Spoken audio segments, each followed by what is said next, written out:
Ladies and gentlemen, Peyton Mayfield.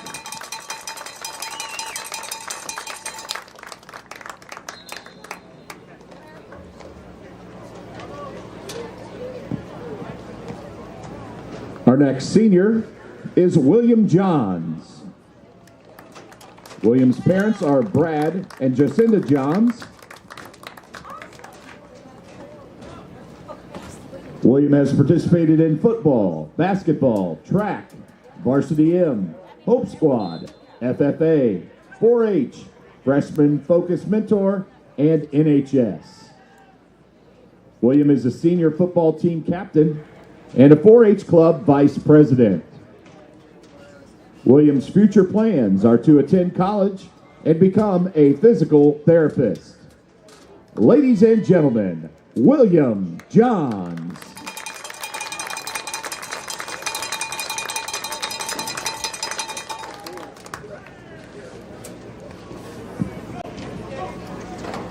Our next senior is Ian Coffey. Ian's parents are Nick and Stacy Coffey. Ian has participated in football, wrestling, track, and FFA. Ian is a wrestling captain. Zoom out, okay. Ian achieved honorable mention in the GMVWA Wrestling Association. Ian would like to pursue welding with plans for college wrestling. Ladies and gentlemen, senior Ian Coffey.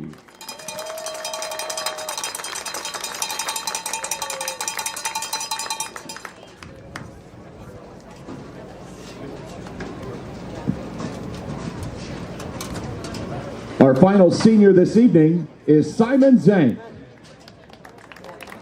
Simon's parents are Jessica Taxis and the late Sean Taxis.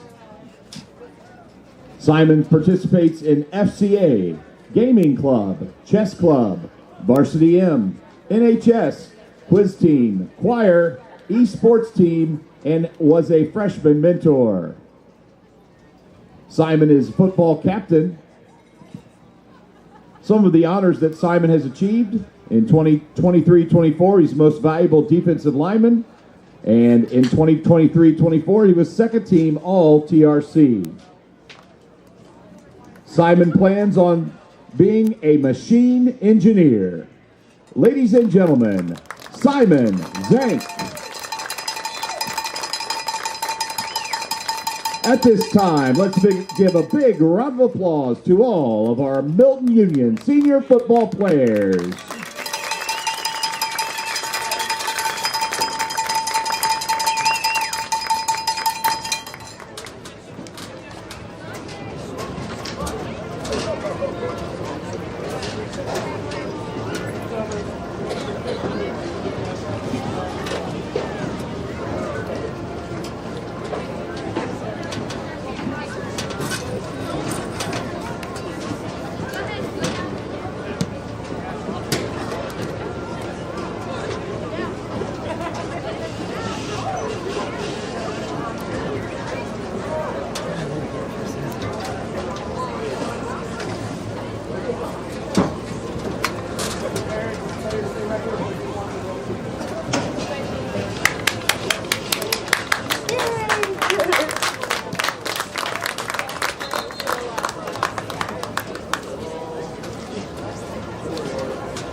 From the Greenwald Exterior Press Box, you are looking live at Memorial Stadium, West Milton, Ohio, where tonight the Milton-Union Bulldogs play host to the Riverside Pirates. It is Week 10. It is senior night, and these Pirates are here to try to steal a victory. Let's welcome in my partners tonight, as always, Coach Andy Grudich and Coach Rusty Berner. So, Coach Grudich, what can we expect tonight from the Riverside Pirates, all the way from beautiful DeGraff, Ohio? Well, Riverside comes in with a 4-5 record. They're 3-3 in the TRC. They are led in passing by their senior quarterback, number 8, Gavin Orsborn, Gavin Orsborn. He's fourth in the TRC in passing. He has 115 completions for 1,430 yards, 13 touchdowns, 9 interceptions. He also has 3 rushing touchdowns. They're led on the ground by number 5, junior Tony Robinson. He's also fourth in the TRC in rushing, 663 yards total, 174 yards per game. He has 6 touchdowns and 2 receiving touchdowns. His Orsborn's favorite receiver is number 0, Damian Smith. He's fifth in the TRC in receiving, has 638 yards receiving, 70 yards per game, and he has 5 touchdowns. Offensively, they're averaging 308 yards passing per game, 115 yards rushing per game, and 19 points a game. Defensively, led by number 51, senior Braylon Dunn. He's their leading tackler. He has 88 tackles, 2 sacks, 2 interceptions. They're giving up 67 rushing yards a game and 62 passing yards a game, and giving up 21 points a game. So they're pretty even split run pass, probably a little more pass with Orsborn. He's a pretty good quarterback. Yeah, Coach Berner, MU's coming off a difficult loss last week. They had 5 turnovers. So how do the Dogs bounce back tonight and head into the playoffs next week with some momentum? Well, I think, right now this game's about pride, respect. This is the first time in the history of the TRC for us that we're going to play a game that does not have a league championship implication. And the same goes for Riverside. We've been the 2 top teams, and now we're going to have a new champ. So both teams are in unfamiliar territory. Probably the biggest thing for us is coming off last week is being able to learn from those mistakes. The score did not indicate how close of a game that was. Right. There was a lot of close plays that, as the game went on, that, we made some mistakes, and Northridge took advantage of those things. And so limiting those mistakes, limiting those turnovers, winning the turnover battle tonight are going to be really key components for us. But like you said, heading into Week 11 next week, this is about let's finish, at 6-4. Let's finish in, third in the conference ahead of these guys, and let's get ourselves ready for that second season as playoffs loom right around the corner. Statistically speaking, the Dogs, Wyatt didn't have as high of a number game last week, but he's still fifth in the TRC, over 1,300 yards, 11 touchdowns to 6 picks. Peyton Mayfield is it's kind of a who's just juggling ahead as far as our rushing goes. He's got 577 yards, 7 touchdowns. That's a whopping 4 yards ahead of Charlie Lane. And then only 74 yards ahead of Seth Lowry. So Peyton, though, is our leading receiver, 542 yards, 5 touchdowns. So from the line of scrimmage, Peyton is over 1,000 yards. Quite a year for him, which we knew going in. 12 overall touchdowns. On the defensive side of things, Ian Coffey leading us in tackles total with 54. Lowry is leading us in individual solo tackles with 37. Jacob Schuler tackles for a loss with 6. Mayfield's got 4 picks. He's leading us in case and burner with 3.5 sacks. Something to note here that I think something's kind of snuck up on us. Chase Hammond is 26 for 26 on PATs. Yeah. So for him, that's a really good thing. First-year kicker, not an easy thing to do. So, and he's a junior. So moving forward, that's definitely something that we want to keep improving on. So I hope we don't have a bad omen as the cheerleaders ran out with the MU flag and the U flag fell off at the 50. So hopefully that's not things to come. Couple things. One, have somebody at the Northridge Lehman game. Awesome. So Coach Pytel's there, so he's going to be sending me updates for the league championship game. I was going to go around the horn here, Barnesy. Prediction: Lehman, Ridge. I will take Ridge. I think Ridge is going to win. I think it's going to be high scoring, but I think Northridge is going to win their first title. Burner? I'm sitting there too, but I'm going to tell you, I was going through the stats in the conference. Turner Lachey has thrown for 2,500 yards. It's not bad. He's had 2 back-to-back 300-yard games. He was a bear here for us. We couldn't stop him. I just feel like they've gotten confident and so much better since they beat us. He had so much time here, and I don't think With he'll that have being time. said, Yeah. I'm going with the Ridge at home to win their first league. That was a not so fast. Yeah, it my was. friend, I was though, gonna wasn't say. it? I'm going to go. My only question is Ridge has not been in this position before. Correct. So my only question is how will they handle the pressure? How are they going to handle being in this championship game? It's going to be new for a lot of those guys. I also think Northridge will win, but When's the last time Lehman played in a conference championship Yeah, game? true. Yeah. I mean, I don't know. I mean, between the SRC days, they never did. What were they when we were in the SWBO? What were they in? They were up with Riverside for a while, and I can't remember what that conference is called. Yeah. Maybe Upper Scioto Valley's in that. Hey, here's a score we need to watch. Coldwater, Marion Local. Marion Local has the longest winning streak in the nation currently. Right. At 57 games, I believe. They are tied for the state record with Delphi St. John's for the most consecutive victories ever in state history. And then when they pass them, if they do, I'm assuming they will, the top 3 streaks in the state of Ohio Are all MAC schools. are all MAC schools. That's now, incredible. Disclaimer, Versailles was not in the MAC when they did it. Yeah. Tyson right to kick, and we are underway from the stadium. Robinson and Anderson back, but it's not going to quite go that far, and it's up to a lineman. It's number 51 who brings it forward and falls down about the 33-yard line. Returned that time by Cameron Storms, freshman. And just quick word, it's beautiful. There's like perfect temperature. There's no wind. This is about as good a conditions that we've had all year for a game. So Yeah, check that. Braylon Dunn with the return. All right, guys, here we go. 1st and 10 from the 34-yard line. Osborne hands it off, and it's going to be a gain of about 2 yards. Tackled that time by William Johns on his senior night.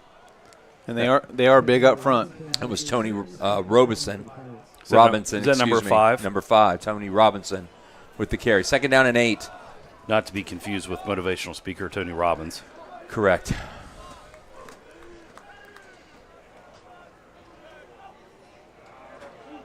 And the jump off. I don't know about that. Where's the replay? Send it up to the booth. This is a really veteran crew. I noticed that we got Mr. Craig as a back judge. John Berger at the umpire position and 3 Thompsons. Is that who's this back here? Yeah, that is Mark Thompson. Yep, not who I thought. So after the penalty, 2nd down and 3, Osborne's got it and hands it up the middle again, and this time he is swallowed up by number 63, Jesse Williamson. Short of the 1st down, 3rd down and a short one. Little grinding football to start here. Just trying to go right behind that big line. So a big 3rd down for both teams here early in the football game at 10:39. He's going to get his 3rd straight carry, and he's in trouble. Not going to get it. And he's going to lose 3. Robinson is swallowed up. Great push by the Dogs. You talk about it. Got to win the line of scrimmage. What does Riverside do here in their own territory on the 40? It looks like they may go. They're going to go for this it. is reminiscent of Bethel a little bit.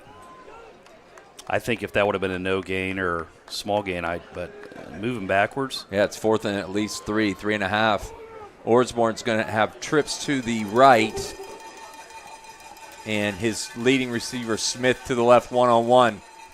He's going to look to pass. Osborne's back. Throws it over the middle. He's got him, Smith. 40, 35, 30, and it is a Riverside touchdown. The slant works, and it's a 6-0 lead for the Pirates. Yeah, he got him leaning inside, and then he cut out. Or excuse me, he was leaning outside, and he cut in. And like you said, that was Smith 101, his favorite target.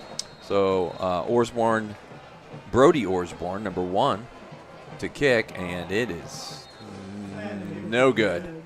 And wide left even of the soccer goal. So no good there.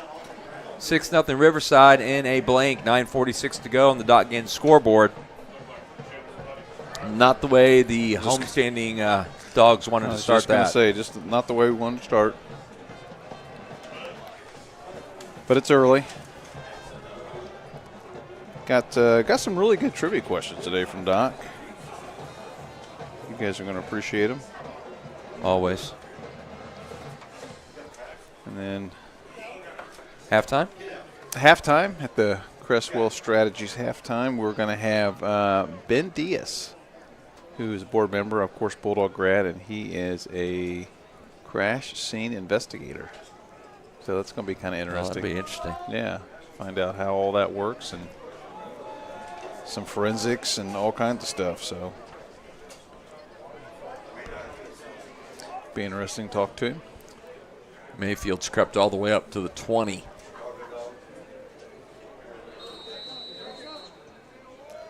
And Osborne to kick. That's not even going to go 10 yards. Just let it go. No. Dogs jump on it at the 47. Why did he? I have no idea because we would have got a penalty. Yeah, we got a penalty and got more yards. But it is plus territory for the Dogs. Somebody got excited there. Coach Pierce is not happy about that. Ian Coffey, 23, jumped on it.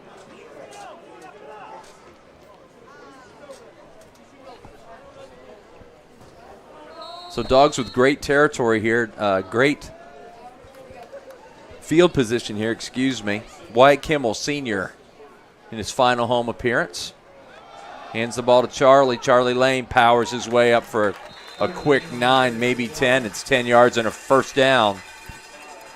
Well, and that's, we start talking about keys to this game. It's to win in the line of scrimmage, and right now they've had 3 runs for a positive 2 yards. Obviously, they had that big play, but, our first carry of the game, we're getting 10 yards in chunks. So as this game progresses, that's the game within the game we got to watch. And I think the kicking game, as you mentioned, with Mr. Hammond could come into play too. Yeah. Because I've seen nothing otherwise. Lowry this time, 35-30, all the way down to the 28-yard line. 2 runs, 2 big chunks. And they have got a small army in the box right now. 2nd down and 1. I mean, they are really – they're going to try to force the passing game, but the reality is it don't matter how many you're putting in the box. If we're getting hats on hats and opening up holes – I mean, they are very tight to the line of scrimmage. That's going to open up some sweeps. I mean, look at this. You got a solid 8 in the box. Kimmel to pass and an out route, and it is incomplete. So looking for Mayfield on a quick out, incomplete. 3rd down and 1. 2nd and short, always a good opportunity to throw the ball. Obviously you got a manageable 1 to run it. You can still throw it here. And we're 4 down territory here. 4 down territory, so.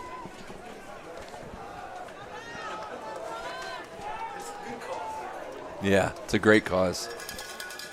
3rd down 1. Power football. 1st down. Yeah, he's going to have it. Charlie's got the 1st down, gain of 2, and sticks move. That's a legacy overhead door, 1st down, as was the first one. I just forgot to say it. Also forgot to mention the kickoffs. West Milton Fire Company sponsoring both kickoffs.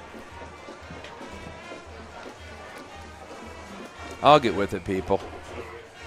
Yeah, it's only like our 5th, 6th time doing it. It's okay. Hard to believe it's week 10. It really is. Wow, look at this formation.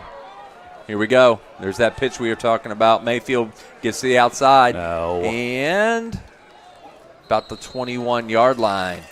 Sorry, I was watching that kid trying to – he was begging for a hole. He was begging for a hole, but you can't just turn. There is a man down. Want to see who that is. It's a Bulldog down. You know, part of the reason we say it's hard to believe Week 10 is you think back Week 10 last year at Riverside and the conditions we were in. Well, I was thinking coming in here, this is the first time I think we've played Riverside and it hasn't been cold and rainy. That was Mayfield down. He's holding his stomach. Maybe he just lost the wind there. He's back up. He'll be fine. Tough He got kid. about 5 yards. It'll be Yeah. 2nd and 5. Marked him out at the 23-yard line. I can't imagine him not coming back in his senior night. Yeah, he'll be fine. Lowry and Lane in the backfield. Kimmel under center. Motion.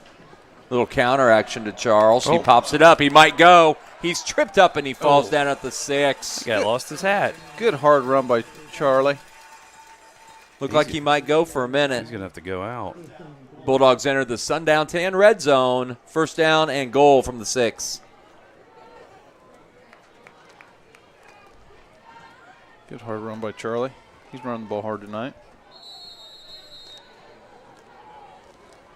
7:40 and counting. Dogs on the march. They started at the 47-yard line on Riverside's end of the football field. Power football again. Charles runs into a stack of Pirates, but he's going to get 3, maybe 4. Let's mark him at the 2. Update from Pytel. 6 plays down the field. Northridge scored, failed on the 2-point conversion, 6-0 Northridge. Nothing Ridge. Yep. 2nd down and 2, 2nd and goal. Just a lot of athletes in space and just I think a kicking game might come into play there too, though. Yeah. Lane, hit, Powers, second keeps the effort. feet moving. He looks like he got Good in, and he job, did. Charlie. Good work by Charlie. Looked like he was stopped about the 2 or 3 yard line, and he just kept those legs churning. Their number 1 linebacker, Braylon Dunn, had a hold of him, but he couldn't bring him down, and Charlie Lane scores. And the game is tied at 6, 6:52.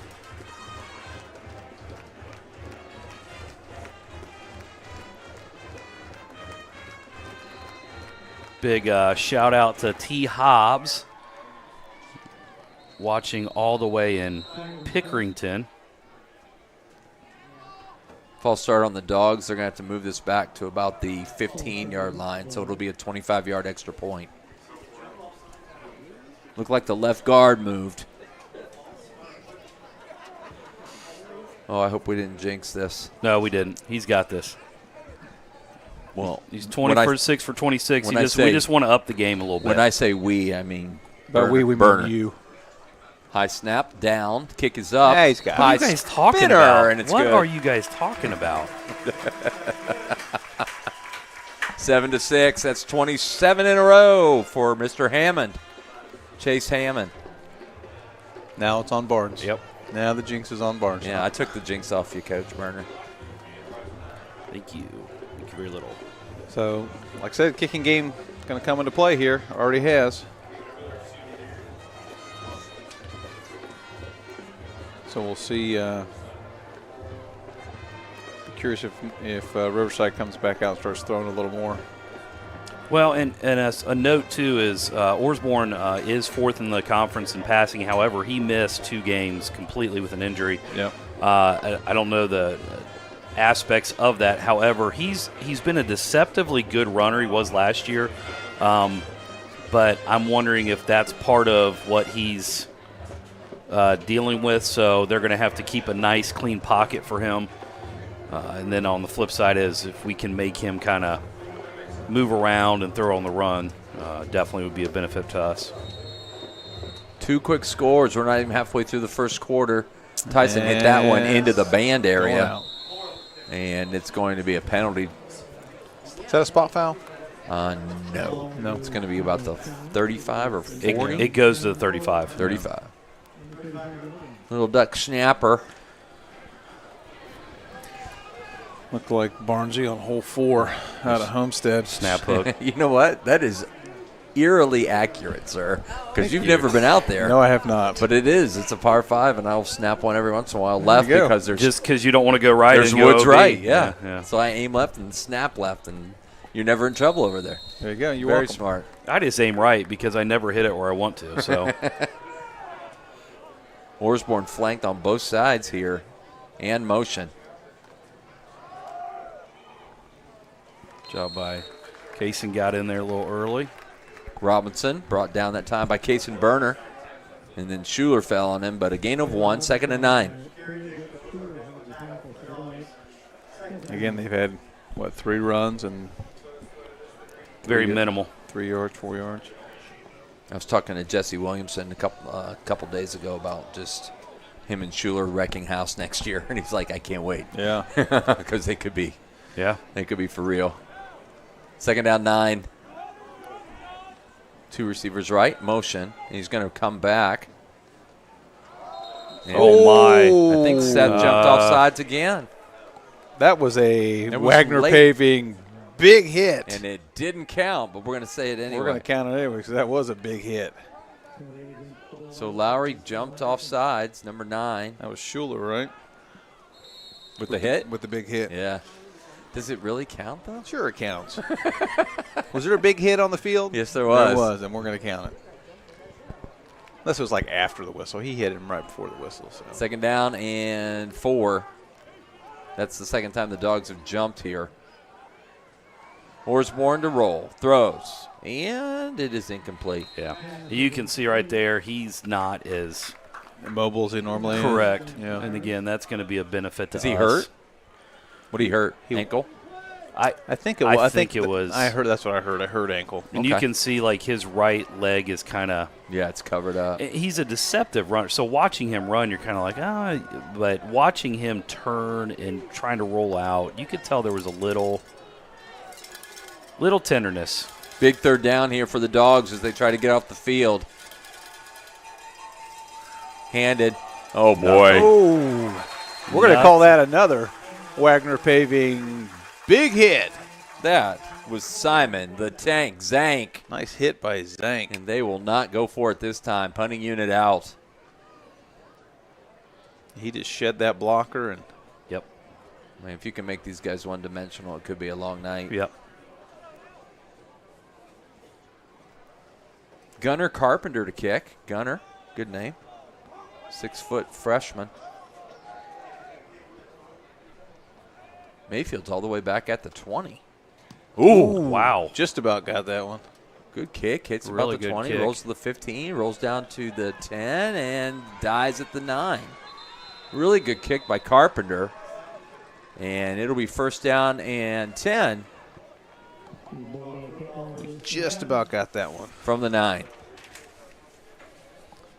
All right, you guys want a trivia question? Yeah. Which of these plays happened the most recently in Bulldog history? Most recently in Bulldog history.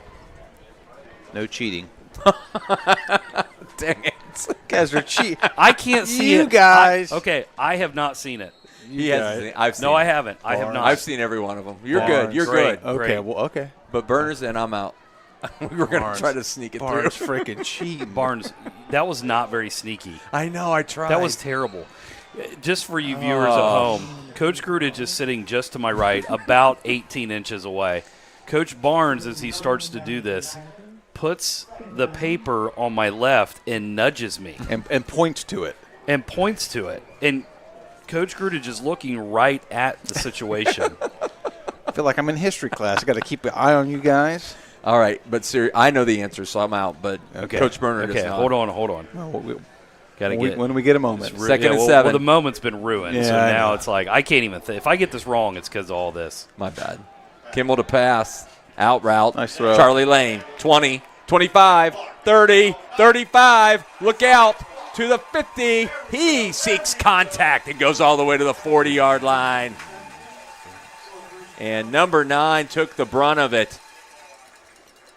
Landon Pertee, he is up. Great run by not just the kid. Nice throw by Kimmel, and great run by Charlie. A couple stiff arms, put his shoulder down. It was a good run. Legacy overhead door, 1st down. And he had multiple guys open there. But like you said, great job. Mayfield was open, didn't get the ball, turns upfield to get a block, and Charlie just running hard. Gain of 48. Hard-nosed running back in space is tough. Lowry breaks through. He gets 6 yards. Got 2 hands on that baby. Yep. Second down and 5. Let's give him 5 yards. 2nd and 5 from the 35-yard line. 3:32 counting on the dot game scoreboard. First quarter, week number 10. It's senior night. 7-6 Milton. And Barnes cheated on the first question of the test today. I was trying to get him all right. Charlie reaches out, and he's got a first down. Give him 5 more. And good blocking up front. I mean, he went 3 yards before anybody touched him. Williamson up front. Schuler. Carpenter. Number 66. Dieter. Dieter. Eli yep. Dieter. Yep. Opening huge holes.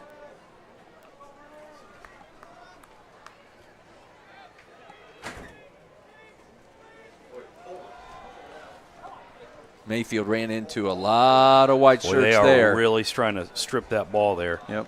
Give him 1, 2nd and 9. Good defense by the Pirates. I can't believe you got caught that bad. No, it was bad. It was terrible. I know. Update, Lehman, 12-play drive, scored 7-6. There's the kicking game. Yep. 7-6 Lehman. You're like the kid that got in the candy jar. Hey, You it's got over. chocolate Can- all over your mouth. let Like, it I go? didn't take any of the chocolate. Come on. I thought it would be funny. Kimmel. Oh, a little bubble screen. It's knocked down. It was funny because you got caught. 75, Aiden Manning knocked that one down. I'm just going to keep announcing, guys. I'm done. It's over. Well, Coach Grudage, you had extremely good investigative skills to catch him because, Yeah. he hit it so well. He was so sneaky. I think that was the element of I'm going to just do it right in front of you and think there's no way he's watching, even though he's looking right I thought at he it. was going to be reading. His eyes got up somehow. That peripheral I vision. think it was the whole body leaning forward and hitting me And pointing. and then putting a piece of paper down and pointing and tapping. You can tell I didn't cheat much. Kimmel. Oh, high. Just missed him. Well, 4th and 9, decision time. I think it's a go time. Yeah, he'll go for it. Especially the way we're playing defensively. He had him just stood a little high. A little bit high. Charlie's had a huge growth spurt, but not quite that much. Mm-hmm. Speaking of, we got a few former dogs here tonight. I know Connor Yates is in the house. Saw Blake Broomball. Wyatt's brother, Holden Kimmel. Does, Remember Holden? Iwu not play tomorrow? No, they're off. Huge 4th down, both teams. It's going to be a corner out to Mayfield. Got him. And it's intercepted. Oh, my. And I think it's in the end zone for a You know touchback. what? And It it is. actually, Great defense that time. Who is that over there? Number 0. That's Smith, Damian Yep. Smith. Yep. Wide receiver. On the defensive side of the football. Yep. And it's a turnover on downs. All right, let me ask a question not for Barnes. Okay, Brenner, which of these plays happened the most recently in Bulldog history? Mitchell Evans, 86-yard touchdown pass to Kenny Battiston versus Carlisle. Vance Taylor's 91-yard touchdown punt return versus Brookville, or Stephen Dieter's 88-yard touchdown interception pass return versus Madison. most recently? Most recently. Oh, it's Mitchell to Kenny. I don't know about that. Wait, hold on. Hold on. Yeah, you hold don't on, know about hold that on. because Barnes saw the answers. Orsburn. No. But Throws. Incomplete. Hold on a minute. Hey, he tried to hit Dylan Trimble that time on a crossing route. He had a lot of time back there. And Okay, it was tell me that incomplete. again. Tell me him again. Mitch Evans, 86-yard touchdown pass to Battiston. Vance Taylor's 91-yard punt return versus Brookville, or Dieter's 88-yard touchdown interception return versus Madison. And they're all fairly close to each other. See, I don't know Vance at all. I don't either. So I'm going remember to them- throw out that I that's an older one. Goodness. Nice. Nice job up front. Who was that on the run? Number 2? It wasn't number 5. Pick 'em. I think it was 5. He got think it swallowed was. up. It might have been number 8. No, it's the quarterback. So No the idea. the answer is Vance Taylor's 91 Wow. yard, Okay, I wouldn't have got that. I had thrown him out the window. Vance So- was a transfer student. which was an 07. Evans to Battiston was 05, and Dieters was 04. Huge 3rd and 11. Wow, they are behind the sticks here. Osborne's going to look to pass. There is a flag on the field, and it's incomplete. Finding a seam right there. Yep. Flag on both sides. Looks like there'd probably be an illegal formation, and the Pirates Pirates are going to that's have where to the punt. Northridge hurt us last week a couple times.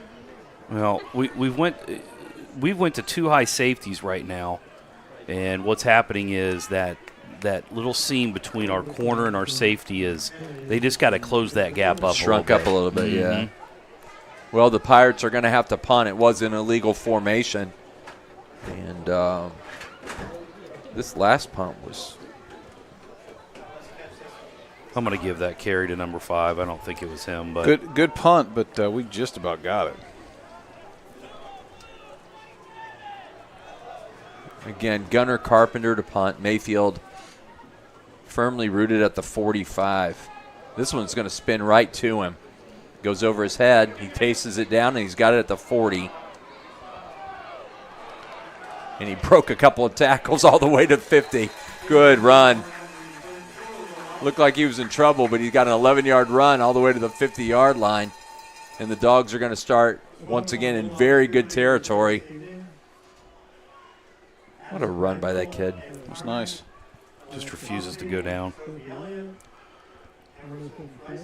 Well, I tell you, the other thing that tripped me up on that trivia was, Mitch and Battiston and Dieter kind of all were. I mean, Dieter was older, but Dieter was the same class as Battiston. No, I thought he was older. I think he was older. Was he? Yeah. I think he was like a year older, maybe. Lowry got a yard that time, 2nd and 9. Under 50 seconds on the dot game scoreboard. There will be time for maybe one more play. 2nd down, 9. Yeah, we'll get one more in unless it's incomplete.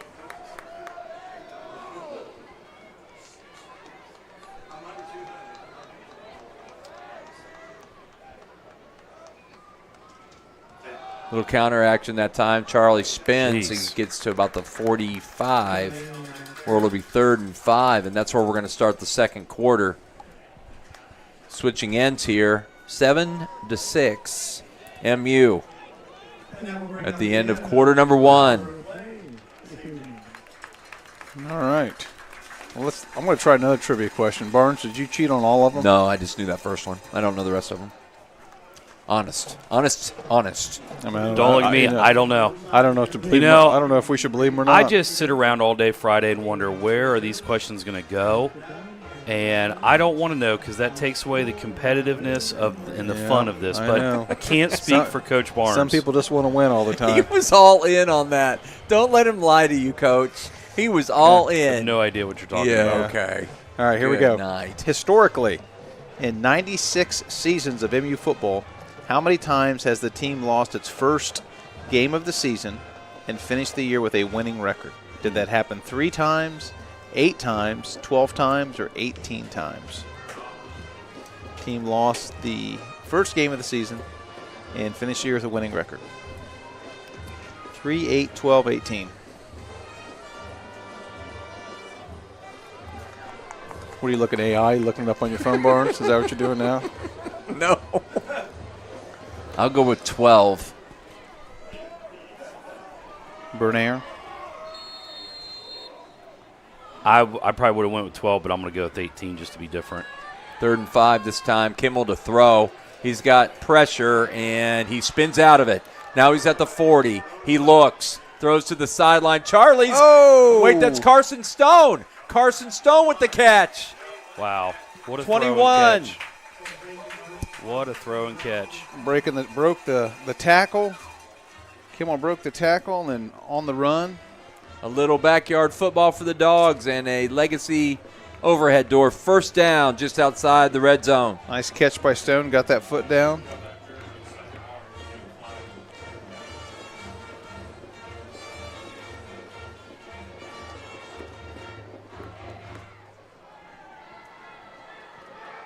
Dogs on the march after a big play. Pitch this time to Mayfield. He stops. He ducks. They were ready for that. And he got a yard.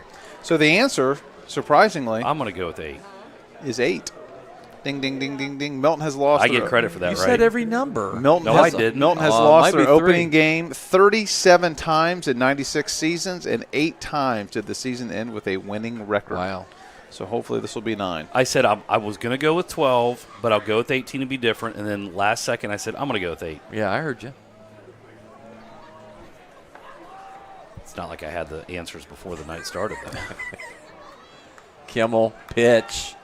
All over that. Charlie with my. a stiff arm. Made I think we something. may have had a fumble Yeah, on the they play. do. We do, and Riverside's got it. I'm not. They're going to discuss it. We got an orange beanbag out.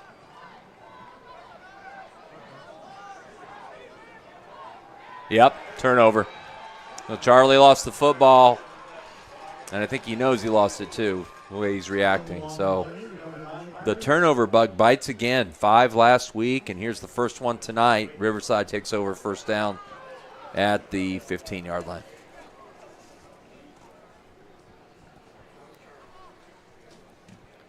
Sometimes when you're putting in that little extra effort, ball gets a little loose.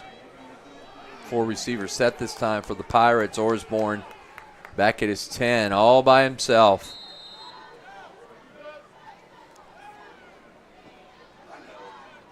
Got the snap, looks to throw. Fires, and incomplete. Man fell down. Looking for Bryce Kaufman that time. Second and 10. Almost looks like he expected him to do something else. Some good games tomorrow. High school girls basketball started, and NBA basketball started. Yes, it did. What I haven't even looked for what college games are on tomorrow. Solid. Nothing great, but Remember- like you said, solid games. But I think I remember last week trying to bring that up, and Oh, you did? Yeah. Not even. Wasn't even. yeah, Trips nobody right. noticed. Nobody cared. Osborne flank this time. He's going to roll off the flank, and he throws high, but it's caught. Looks like a first down and more. Again, that's number 10, Bryce Kaufman with the catch. Gain of 12, and a Pirate first down to the 26-yard They're line. doing a nice job pass blocking for him. He's had a pretty good pocket every time. Boston Celtics looking very, Very shooting. very good. Is that what you Good call? night. That's been their MO for I know, 6, but 7 years since they put these guys together. how but many, when they how shoot many it well, did they miss? I don't know. It was 29 for 65 or something like Are you that. talking about night one? Yeah, night Oh, it one. was unbelievable. They shot 48% from the 3. Osborne over the middle, caught. Gain of good 9 yards. Tackled that time by Lowry. Good job with Smith. Smith ran that slant again, and they did a nice. Bulldogs did a nice job of covering it. That was Kaufman once more. A little Yeah. check down. We Second were- down 1. We were ready for the slant that time. Kaufman's been targeted 3 straight plays with 2 completions. You may see Riverside just start to say, okay, Time to chuck it and duck. we're going to put it in his hands and let him throw it all over the place. Yep, that's what Lehman did over here. Yep. And we say that, and they run. Yeah, it was second and 1 though. Yeah. He's got a first down. That was number 2 that time, Dylan Trimble. I think it was Trimble that carried that Yep, one. and I'm too. going to change that for him. Yep. He got about 2 yards there. 10 minutes to go. 7-6 Milton. If you're just joining us, beautiful night from the stadium. Absolutely gorgeous. Barnes, do you have any top secret basketball games tomorrow? I do not. No top secret games tomorrow. That's good. I do not. I'm going to get a dog tomorrow. Actually, Really? yes. From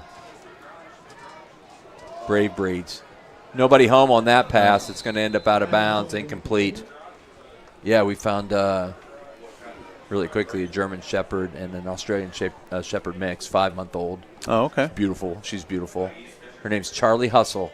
I'll say there's a lot of energy in that dog right there. I That's can awesome. promise you that. Yeah, That's awesome. you like that? Yeah, That's pretty cool. Good. Yeah, Pretty cool. that just was lucky. Her name's Charlie, but it worked out. So, Yeah. second down 10, 9:34. Yeah, I'm going to try to control the dog tomorrow. 7 yards that time. Nice run there. That's Good- Trimble again. Good idea, just from the standpoint of dogs getting a lot of pressure up front. Zank is You down. know, run a little delayed draw and trying to give him some space. Well, 3rd down and 3 when we come back to action. Hopefully Wow. Simon's okay. 14-0 Marion Local. Already? Yeah. That's nice. And I also heard, this was from a very inside source, middle school principal Justin Ferks. Yeah, that's 'Cause very inside. That's up his way. The 50-50 was pushing 20,000 at 2:30 today. Nice. It's a little bit of a fundraiser. 20,000 take home or 20,000 total? I think 20,000 total with a 10,000. 10,000 take? Yeah. So not as good as it sounds, I mean, Yeah. by any means. Lehman Ridge 7-6 at the end of the first quarter. Simon's got a little hitch in his giddy up here. Yeah, he's been battling, I don't know if it's an ankle or a knee. I think really last 3 or 4 games he's been just sort of dealing with an injury. Yep, it's that right knee, it seems like. I feel like he reminds, what was the Dodgers, Kurt Gibson? Gibson. Yeah, I feel like Kurt he's Gibson. Kurt Gibson. Yeah, You know. he's going to come back in and hit a home run. Yeah. Or what was the character's name on Major League? The catcher, Tom Berenger. Yeah. Oh, yeah. 3rd down and 3. Hayden Long in for Simon. Orsborn to throw. Under some pressure. Throws. Oh, it's Oh, wow. complete? No, it's not. He's out of Nope, bounds. Incomplete. Okay, big. That was big. Landon Pertee got a foot Good coverage there, and just not quite. on the line. So Yeah, they're going to go for this. Yeah. 4th and 3 from the 43. You got to watch here, taking a shot. You know, they've been dinking, diving. You just got to watch, not getting too nosy. Boy, this goes against everything I learned growing up. Yeah. In your own half. Yeah, Twice. my sons are like, "Oh, go for it. It doesn't matter." I'm like, "Oh my goodness." And God. watch this matchup down here in the bottom half of the screen with number 0, and there he is, kind of floating into this. Cowbell's ringing. He's going to run for it, and he bounced it to an open receiver, but it's a turnover on downs. Good pressure by the Bulldogs. Well, I'll tell you what, Orsborn did a great job there extending that play and making our linebackers have to make a decision. And when he did, that opened that little running back up, but he just missed him because Yeah. he was open. Yeah. Yeah, he was. So a flawless design, turnover on downs. Dogs take over, I think, for the 3rd or 4th time in Riverside territory. Yeah, we need to capitalize on Yep, this one. need to put points on the We need board. to get a touchdown here. 9:04 on the dot again scoreboard. Kimmel looks to the sideline. Coach Pierce signals in another play at 15 on the play clock. Plenty of time. Kimmel back under center at 10. And Lane. And he holds on to it this time and gets 9 yards. Good run from Charlie. What's Charlie got now? One minute, I will give you that. He is at 52 yards unofficially. Unofficially. 2nd down and 1. And he had the 40-some yard reception. Yeah, 47. 47. So he's over 100 yards total offense. Or actually, he's right at 99 unofficially. Stone all the way to the numbers here. Officially, unofficially. Lane again. I think he may have a 1st down. We'll see. They're going to mark him just short, so it's going to be 3rd down and about a foot. And they're actually going to bring in the chains for Chain gang. a measurement. Who we got on the chain gang tonight? I'm going to guess Circle, Dues, and I can't remember who the third is. The third. Oh, this is going to bother me. Somebody will text me. Guys, you watch a lot of football on the weekends, right? Yeah. How many times do they bring the chains out? Not often. That's because they round up or back to the yard line now. Oh, really? Yes. So depending on where the football is, the chains are always on a line. Jake Taylor was the catcher 1st down, Dogs. Nice. in Major League. Legacy overhead door, 1st down. Hobbs is on it. He's unofficially, officially a part of the crew. Oh, and Grafflin just texted me, Jake Taylor, catcher in Major League movie. Let's see if I got anybody texting me, Jake Taylor. I'm going to say no. Yeah. Or are you just checking the answers for the next I don't trivia have question? any stinking answers. Okay. Yeah. Nobody's asking me for anything. Well, that's so okay. It's all right. Whatever. Hey, it's okay. 1st and 10. Mayfield. In motion, Lowry's got the handoff. It's a good 7 yards. 26-yard line, 8:02 and counting.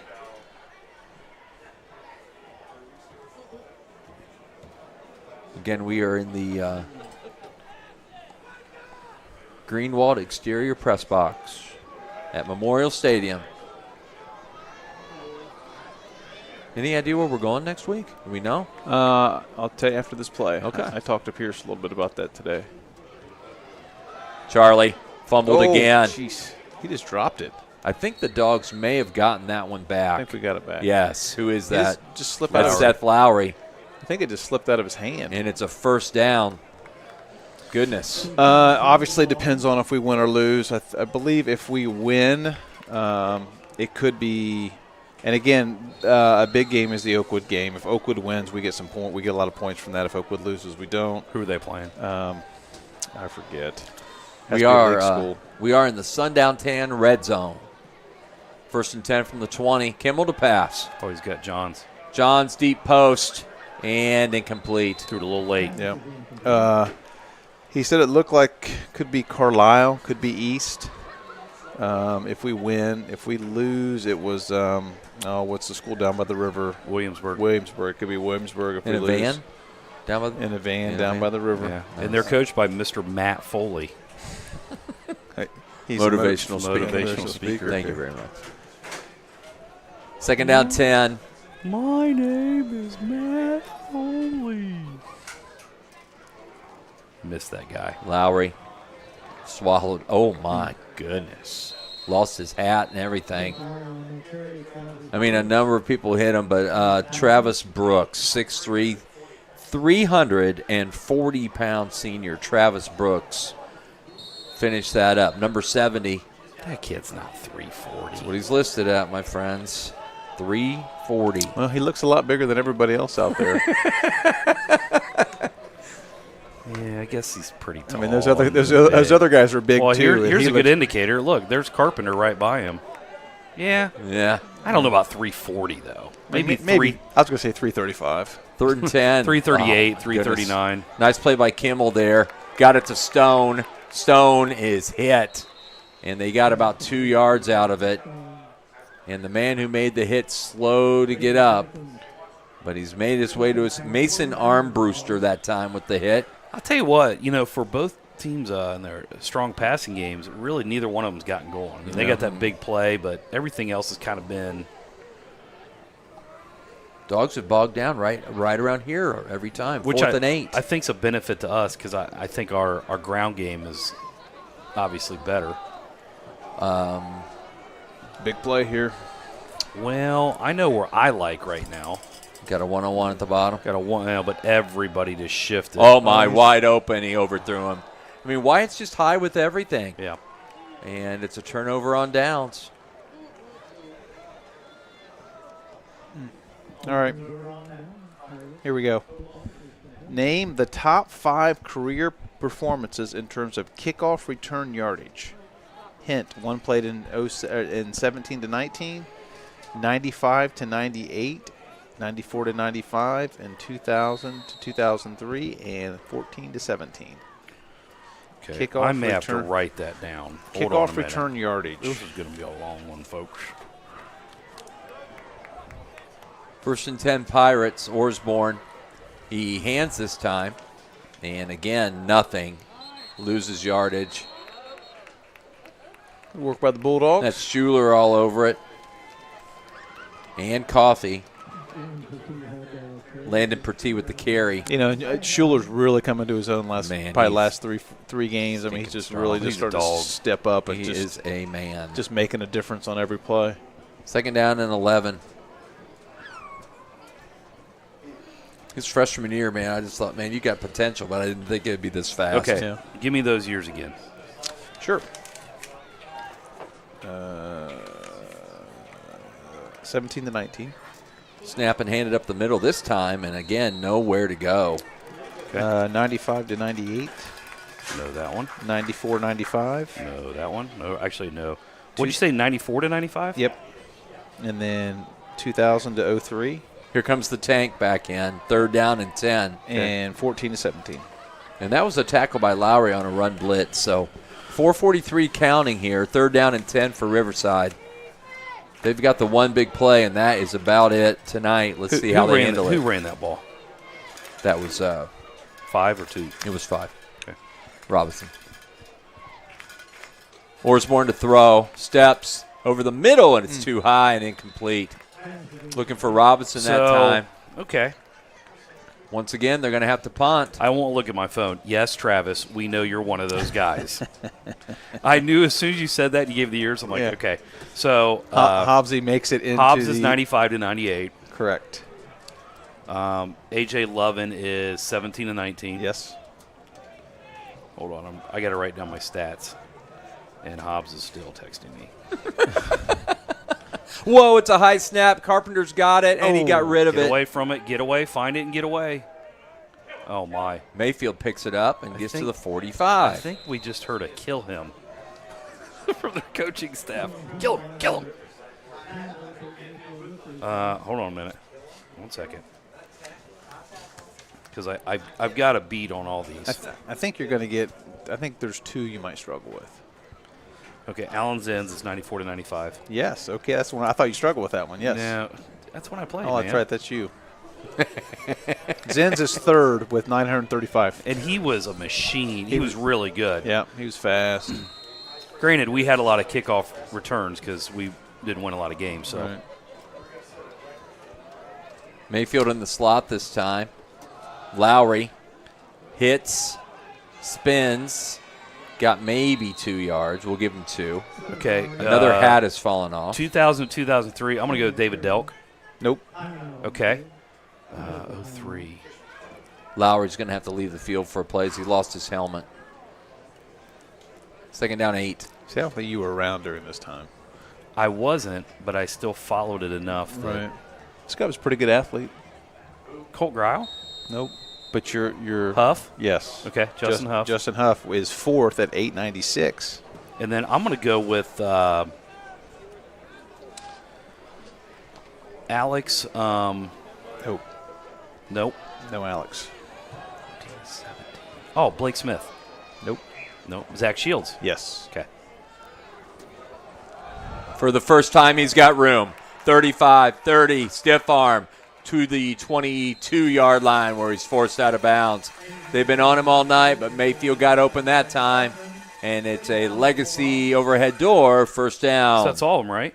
Who are the other 2? You said Hobbs, right? And who's the other one? Hobbs, Zenz, A.J. Lovin. Lovin, that was the other one. So number 5 is Zach Shields with 895 yards.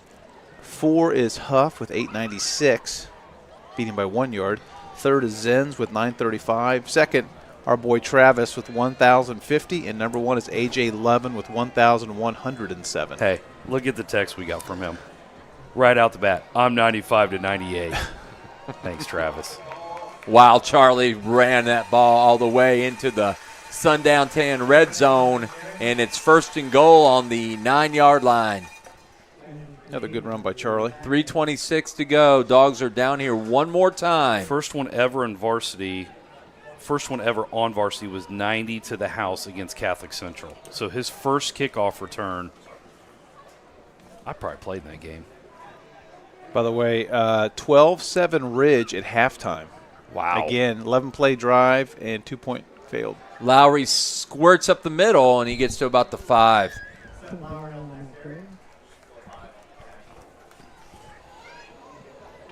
So 12-7 Ridge. Kicking game's going to come back and bite them at some point. I think so, too. I do think the Ridge is a little bit better team. We all picked them, right? All 3 of us? Yeah. Yes, yeah. Can the Dogs finally get into the end zone? We need to punch it in here. We've been down here all night long. We had a turnover, a couple turnover on downs. Touchdown, untouched.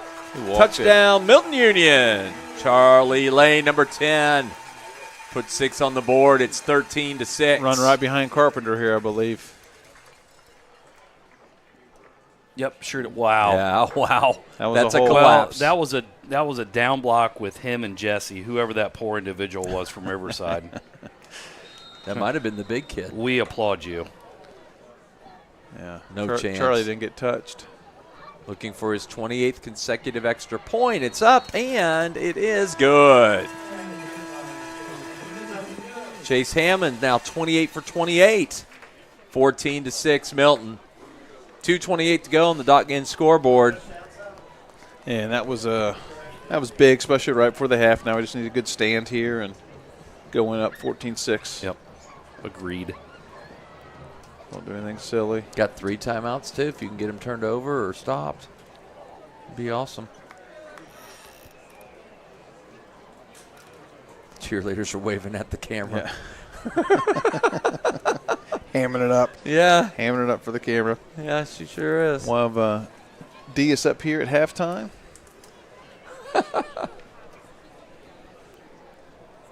High school kids being high school kids. No, there's nothing better.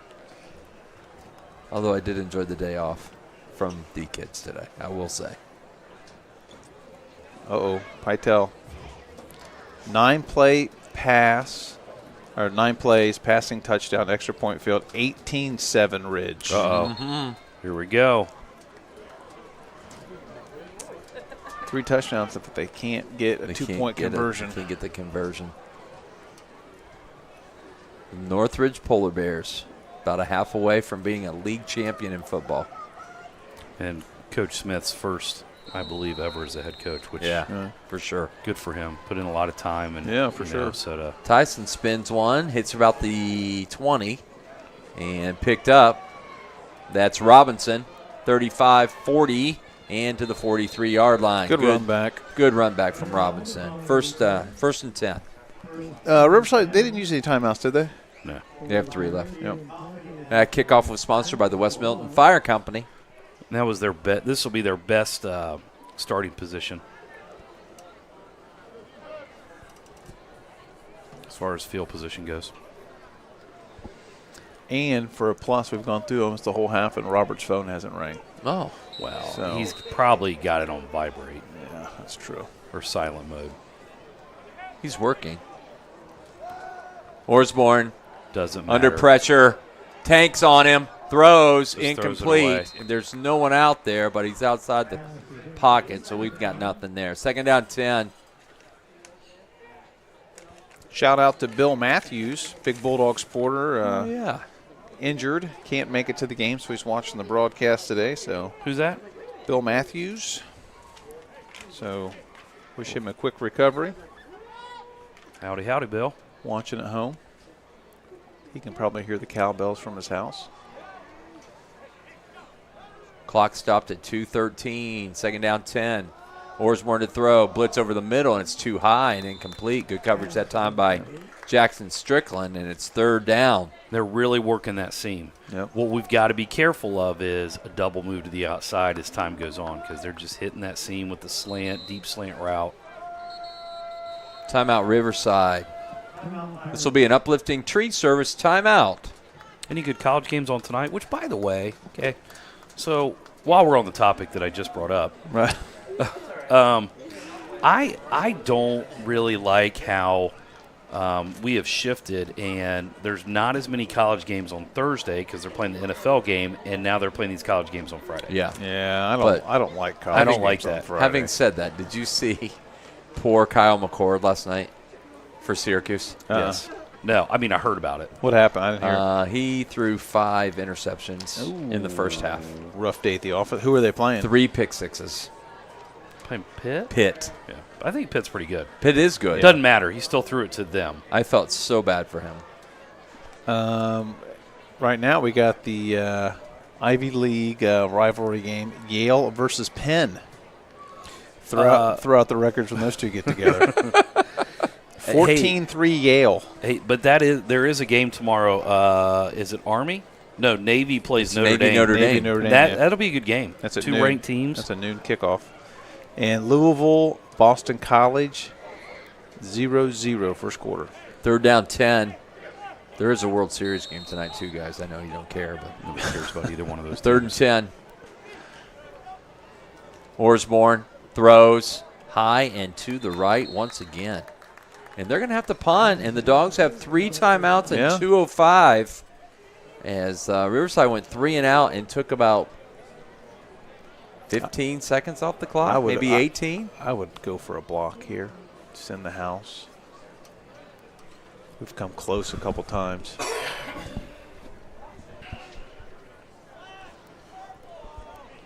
Well, we've got 3 guys up, Coach, because I don't. Yeah, that's not going to happen. Yeah, I think we're watching for a fake more than anything. Oh, Kaysen about Almost got that. Got it. Mayfield's got it. 20, 25, 30, and he stepped out of bounds about, let's say, the 26-yard line. Gosh, he got through clean. Yeah. Who, Kaysen? Yeah. He might be the fastest I've ever seen him run. And he still didn't get there. And he's still got to learn how to dive. Oh, goodness. He was mad at me last week after his with interception. your comments? And I made I a heard comment. He's you. like, no, Dad. He's like, actually, I did exactly what I was supposed to do. I'm supposed to go. And I was like, oh, so then you just improvise? He's like, yeah. I'm like, okay.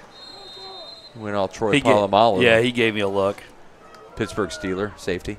There you go. Hey, it took till almost halftime. 1:55 to go. Dogs got it. Barnesy brought up Pittsburgh. It's a roll and a throwback situation. There's Lowry, and we've got a flag on the field. Lineman downfield. It's got to be a lineman downfield. John Berger, umpire, threw that flag. He didn't throw it. He hurled it. Yeah, and it's going to be a – oh, they're going to pick it up. Okay. We'll take that.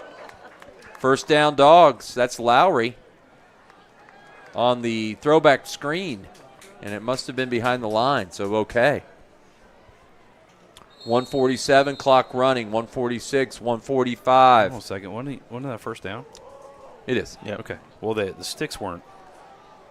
Chain gang's moving real slow. 3 timeouts. They've got about everything they want in the playbook with all this time. Coach Pierce has his hands up. He's slowing things down a little bit. And calls timeout. Legacy. I'm sorry, an Uplifting Tree Service timeout. Interesting. So a couple other not scores, but I didn't look at I'm going to look at some more games tomorrow because Hobbs is not doing a good job keeping us up on this Marion local game. There's some really good games tomorrow. By the way, Pytel, 4 minutes to go in the second quarter. Northridge defense has been shutting down Lehman's offense the last three series. So Boston plays Detroit for those of you at home. NBA basketball.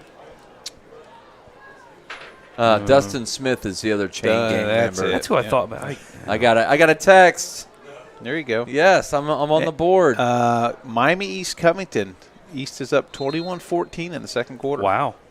Bama, Missouri. Oregon, Illinois, I think is going to be an interesting game. Why does this Bama? But how do they have Bama at 15? It's ludicrous. Okay, so it's still 14-0 per Travis Hobbs. I'm not going to tell you what he called me because it's not friendly. School appropriate. Not it's Christian. normal for what he calls me, but Not very Christian.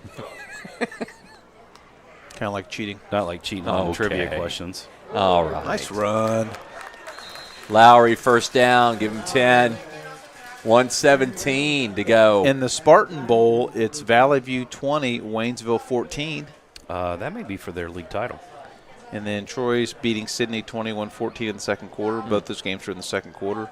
Tips over Xenia 14-7. That's a That's a battle league of top battle of undefeated. yep. Is it really? Yeah, that's a so big one. Tips up 14-7 second quarter. 1 minute to go.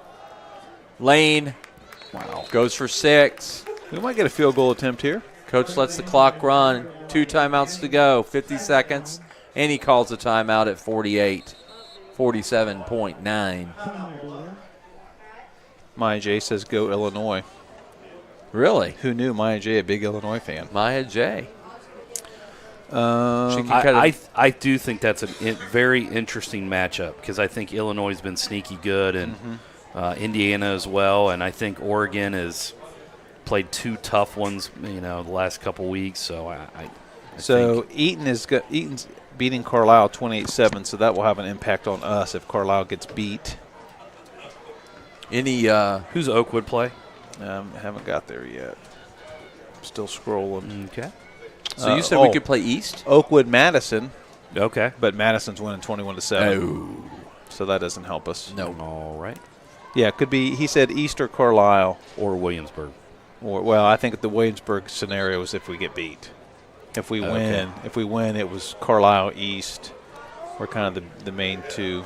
And I think the Versailles game would have something to do with it if Versailles beats St. Henry. Which is interesting because I believe – because Versailles is below us.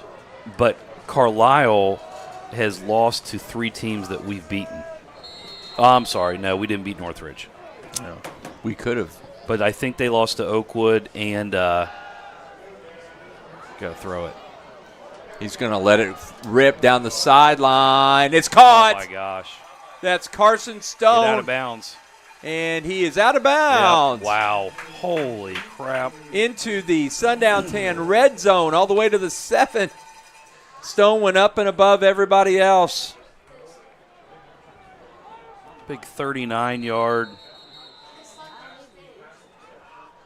Timeout Riverside. Like I said, I don't know why we're hurrying because he got out of bounds. An uplifting tree service timeout.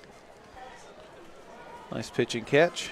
Dogs have got a chance to double up here. If they can score, they will receive the second half kickoff as well. Maya informs me that that's where she was born in Illinois. Oh. So hopefully, are they going to wear those helmets again, or was that just a one game deal? I'm going to guess it. Well, you know what? They were cool. They were awesome. Those were pretty awesome. They're yeah.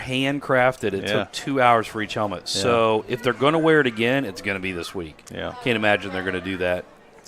Yeah, I got 14-0 Marion over Coldwater second quarter. And they beat Oh, Michigan last week. Preble's another potential opponent. They're winning 33-0 over Dixie. Oh, now we're getting some really good hard-hitting journalism. Marion Local missed a field goal, and Coldwater has the ball. So we're now getting some updates. Yeah, It is 14-0. I knew if I called him out, he'd just start. You made him mad enough to Yeah. call you a name, and then you got your way. Yeah. Well, it's first and goal in the 7 for the Dogs here. What a play by Stone. He's got 2 huge catches. Nice catch. Well, and Kimmel, too. I mean, both of those guys. Line did a good job. Got out of Wyatt bought traffic. some time. Both on scramble plays. Yep. Kimmel under center. Mayfield. It's a fake pitch. Oh, he's got him. Oh. He's got Johns over the top, and it's pass interference. He had Charlie in the back of the end zone. I think he had Lowry in the flat, too. Yeah. But it'll be first and goal at the 2. 29 seconds to go. 1 timeout. Guy pushed Johns down. He really didn't need to. I almost think his feet got tangled up. Yeah. It looks like we're going to go with our double tight look here, or at least indication of we're going to force the ball down your throat. Yep. Politely.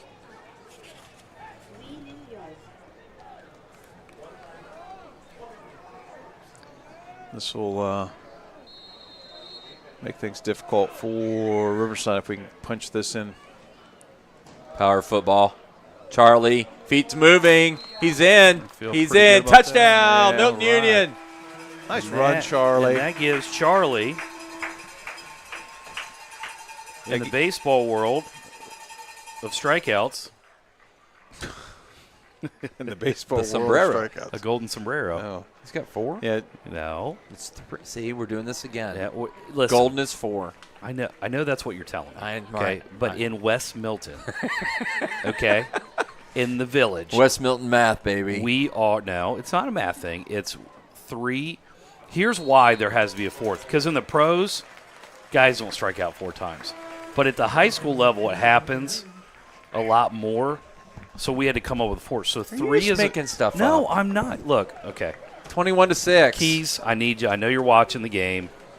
Brad Johns, he needs to be our halftime interview because I think Brad created it. so we can talk baseball stats. it'll take 2 minutes. What's 3 strikeouts? Golden sombrero. Nothing. Turkey What's foot. 4? It's a Golden turkey foot. sombrero. It's a grand poobah. Are we? Oh. Let's not rehash all this. We'll just go with he's got 3 touchdowns. He's got a turkey foot. How's that? Yeah.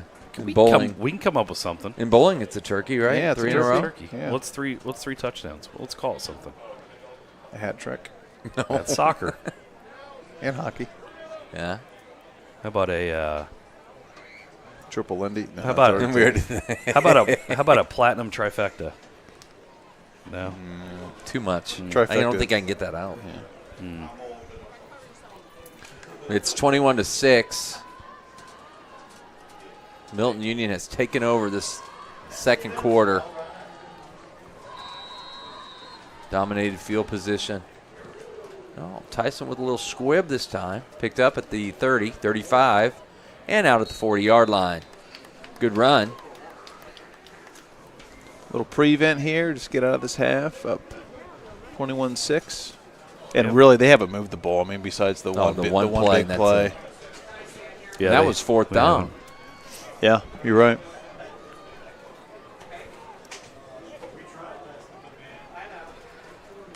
Marion Local's up 21-0 going in the half against a possible state champ.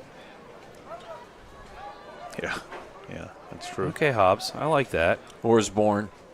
Oof. Quick hitter that time. Got 13 yards. 11 seconds to go. That was Smith who has the touchdown catch, and Riverside will call timeout. It's an uplifting tree service. Timeout, Riverside Pirates. Hobbs said, with Charlie scoring that, call him Charlie Lindy. Good half by Charlie, though. How many yards has he got? I've got him unofficially for 91. 3 touchdowns, 91 yards, and then that long pass as well. Pretty good for a half a day's work. Yeah. Hey, but the 2 fumbles, and he lost one of them. So stay humble, Charles. I think he will. He will. He's a good dude. Yeah, So he we're will. going to have Diaz up here at halftime, although I thought I'd see him by now. I don't know if we need to get somebody else up here. We could get Broomball and That's true, Yates. but Diaz will be up here. Those guys are going to be signing autographs. Diaz is going to be here. Dogs in the prevent, 3 safeties. Rushing 3 men, 11 seconds to go. Riverside's out of timeout. Tries a middle screen and finally finds Osborne. Too there many are guys flags everywhere. way downfield. Yeah, that pump right there caused it because his lineman had released, and that is not allowed. It's frowned upon. It'll be first and 15 with just 3 seconds to go, 3.5 seconds to go in the half. So the Yankees are playing the Dodgers. Clock will Correct. start to run on the whistle. Is that correct? So this What is time's that game start? Is 8:30. it New York or is it in L.A.? LA. Pretty sure. Who would you like to see win that? Don't care. Okay. It's- Are those the 2 most hated teams in baseball? Yes. Sorry, Mr. Grafflin. The 2 rich boys. I want to apologize. Here's my man. Yeah, here we go. Got to take off my shoes and socks. Go do some counting. Yep. All right, Coach. All right. Got it. Sit on down, Ben. All righty. Lots of questions for you. Lots of questions. Lots eh? of questions, yes. All right. Fire Yes. away. So I got Mr. Ben Diaz here, board member. Bulldog grad. What year did you graduate? 1994. Way back in 1994. I'm an old man. That's right. So, and what's your official title? What would you, if somebody said, what's your job? You are a. Depends on who you ask. Okay. As far as my profession, I'm a fire origin and cause investigator. You're a fire investigator. Correct. Do you do any crash scene stuff or just fire? I do not. Our company, Law Science Technologies, based here in West Milton, used to have accident reconstructionists that used to work for us, but they have since retired, so that's a service we've eliminated with the company. Okay, so there's enough work in fire that you can Oh, yeah. you keep yourself busy. How many people work in the office? Well, myself, my father, and we have a part-time secretary. So we're not a big company. Right. Okay. So let's go to schooling first. So when you graduated from Milton, where'd you go? I went to Eastern Kentucky University. I graduated in 1998 with a Bachelor's of Science degree in Fire and Safety Engineering. Okay. So Under that degree, you could choose multiple options. The option I chose was fire and arson investigation. okay. So tell me what. So when you get that degree, what kind of classes are you taking besides the obvious classes? Oh, obviously there's the chemistries, the fire classes.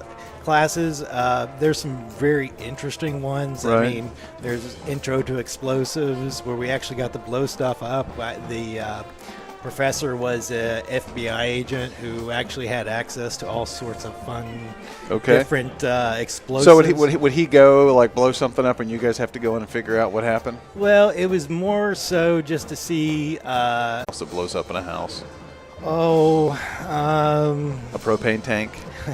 Yeah, I mean, propane tanks usually don't blow up in and of themselves, but it's an effect of the fire on the tank. So they'll do levy, which is a boiling liquid expanding vapor gas explosion, and so you usually see that as a result of the fire.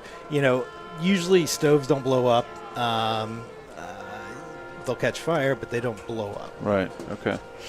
All right. So I have lots of questions, but I'm gonna try to go chronologically here. Okay. So you take you're learning how to identify different things from when a fire starts and burns and spreads and all that. Okay. So as far as like my job, so most of my clients are insurance companies. They hire my services to go in and figure out where the fire started, the origin, and what the cause is. The reason they hire me to do that is because let's just say a product failed.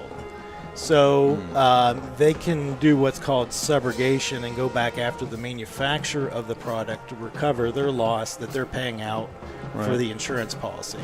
Or maybe a homeowner set the house on fire. They would like to know that because if they did, there was exclusions for coverage. Right.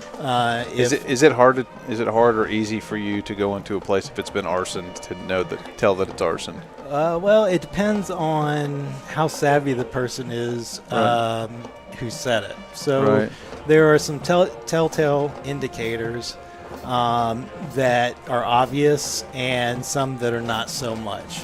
So what's like a sloppy guy who tries to burn his house down? What's something sloppy that they do to burn their own house down? Well, so without giving away any company secrets or anything. Well, you see this one on TV, pouring gas all over the place and setting on fire. So people do that? Oh, yeah. Really? Oh, yeah. They say, I'm just going to slap some gasoline on the carpet and light it and run out. And Yes. How often, let's say in 3 months, how many fire investigations will you do in 3 months? I usually do, for a year, I usually do 150 to 175. Wow. And let's just say 150. Of those 150, how many will be arson? Honestly, very few. Oh, really? Yeah. Okay. Is most of the arson the homeowner, or is it sometimes somebody else that's angry at somebody and they do it? Sometimes it depends. It depends. A lot of I've seen a lot of revenge fires where someone sets a fire. Right. To, that's what I'm talking about. Yeah. But again, I don't see it that don't see a lot terribly of it. often. I mean, I do consult on a lot of criminal arson cases. In fact, in November, I have to go testify in Pennsylvania on a case involving a guy who was charged with arson, and there's evidence that would suggest that he didn't do it. So I'm hired by the defense attorney to come in and act as an expert witness in court and provide my expert opinion as to why I believe that it's not. Wasn't him. It wasn't him, or it wasn't to set fire. How many times a year do you go to court? Do you actually have to testify in court? So when I started out in this business, I testified a lot more frequently than I do now.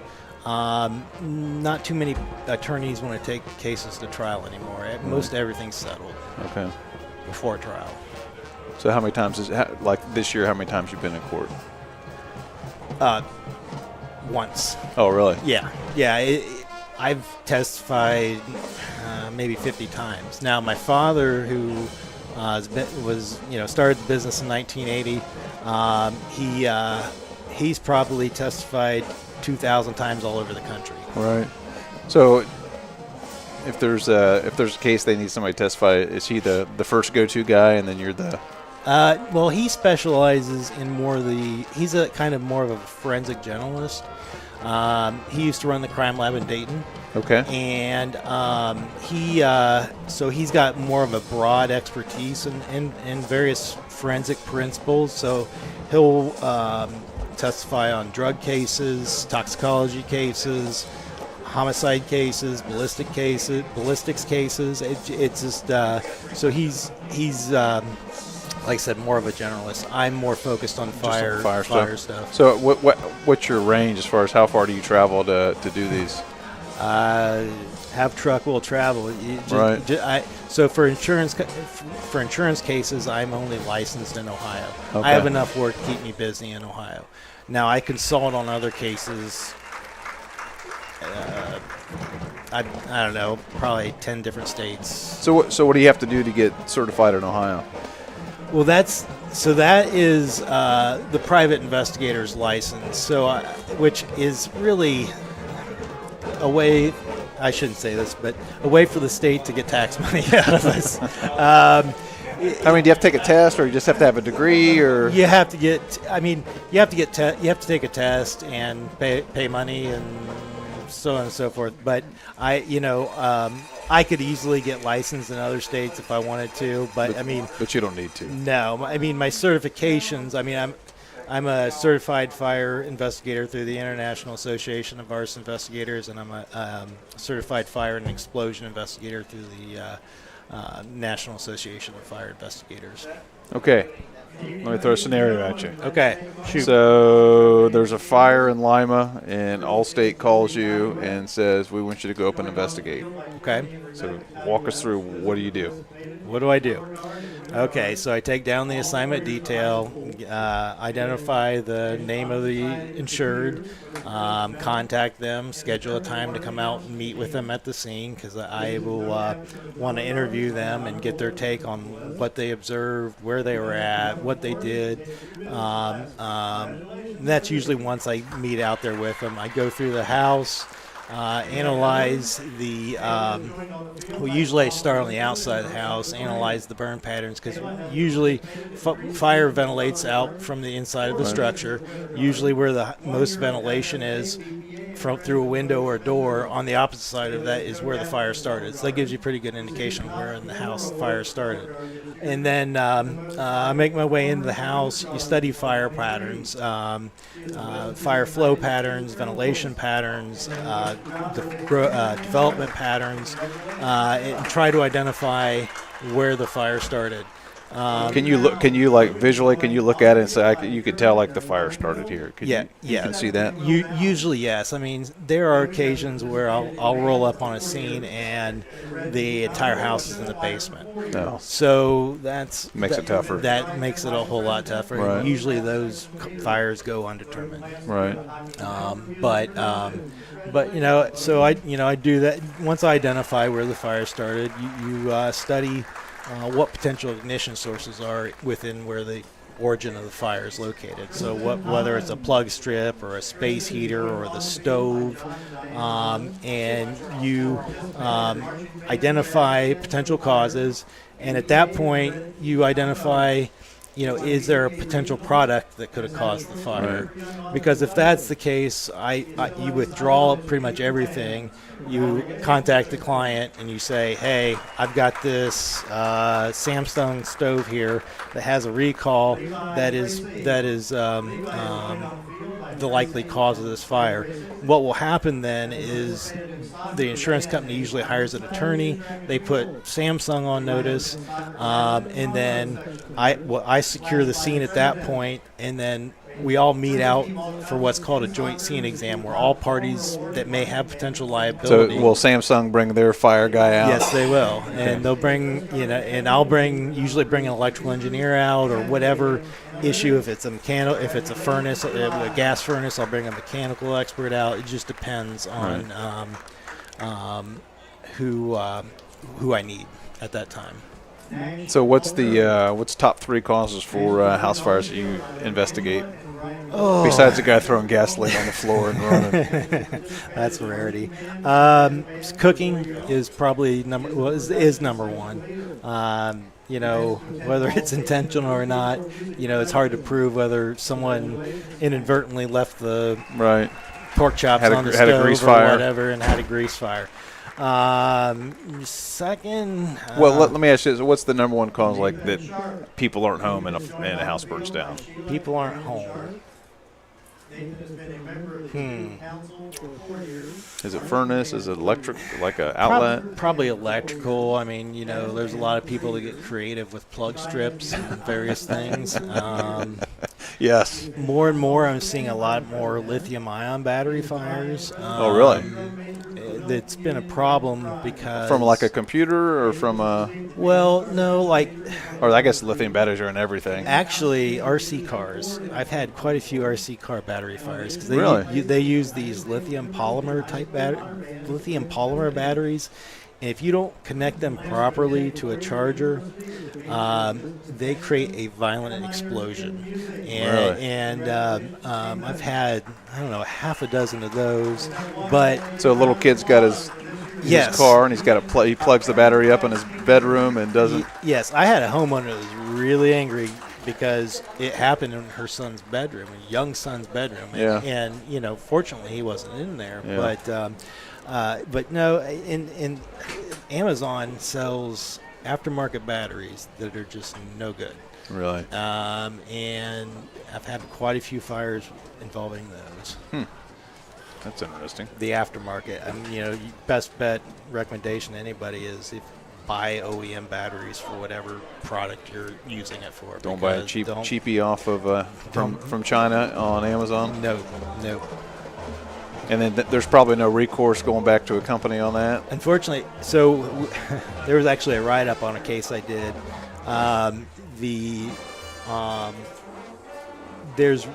It's hard to track down these Chinese companies. Oh, for sure, yeah. To go out to identify who they are, where they're located. I mean, they are hidden behind layers and layers of protection with Amazon.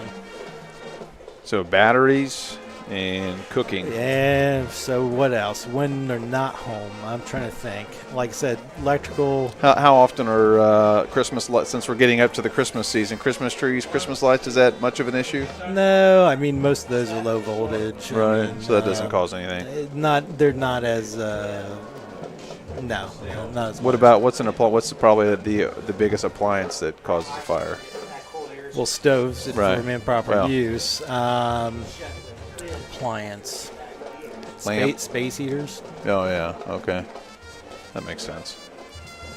Usually this time of year when people start getting them out, what people do is they'll, daisy chain a couple plug strips and then plug the space heater into it, or have a couple 1,500 watt space heaters. And what people don't realize is those plug strips, in my industry, they're called relocatable power taps.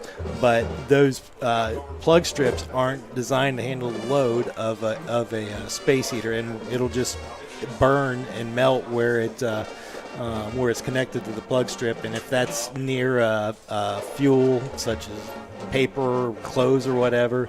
So it gets really hot and then it just catches. Correct. Everybody listen to that out there? You're getting some free advice here. Free advice. Watch your power strips. Okay, so you investigate. Is there any computer programs, do you put a bunch of info into the computer to recreate anything or anything like that, or is it pretty much you walking around making observations and taking notes? There is computer fire modeling programs out there.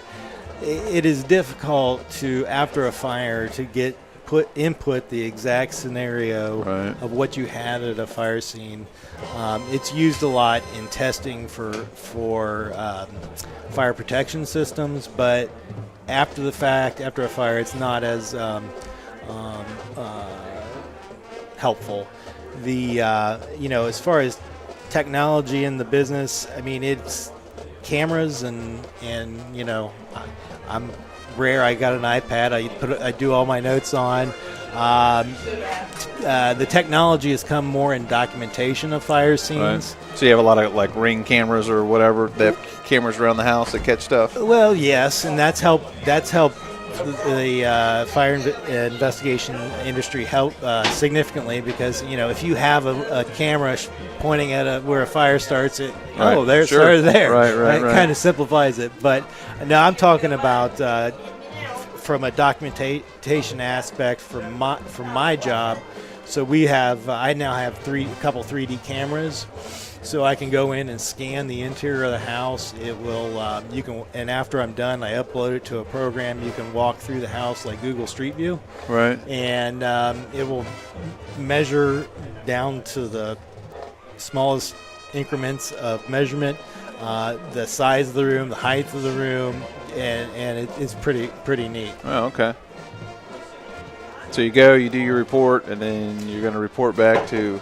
Well, yeah, I go do my investigation, and then I report back to the client. Depends on what's happening. A lot of if it's an accidental fire, they'll say, just send me an invoice and be done with it, because they don't want to spend the money on me having to do a report. Right. But if it's a big case, it's like I have a big multi-million-dollar house over in Dublin that I just did a report on last month in preparation for litigation, and it was a 50-page report, which it kills me sitting down writing those reports. But it's part of the job. But it just depends on the case, what's needed. Some attorneys want more documentation and reporting, some don't. It just depends on the situation. Gotcha. So, I assume you probably work on multiple cases at the same time? Oh yeah, you usually have a pretty thick stack of files. So, like right now, how many cases are you working on? It's slowed down the past couple weeks, but it's not unusual for me to be out on cases every day. Okay. And how quickly I get rid of them or finish them up is dependent on the situation with the case. I mean, it's not there. Multiple days I've gone and done a fire in Cincinnati and then turn around and get a call and say, hey, I need you in Toledo, and I'll go to Toledo. It's it just depends on what comes in. What's the worst month for fires in a year? I used to have a better understanding of when fires occur as far as timing, but anymore it seems just all over the place. All over the place. Right. I mean, okay. It's like right now. Usually this is a busy time for me, but I've slowed down last couple of months.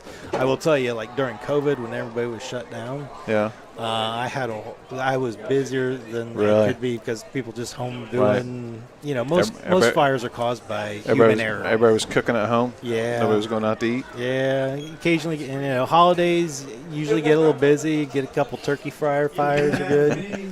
Yeah. I had one that about killed me. It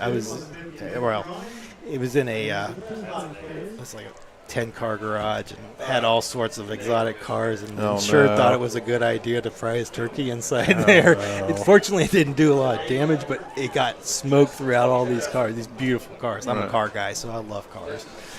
Wow. Okay. All right. Well, I think we're out of time. Oh, shoot. We got 2 minutes. All right.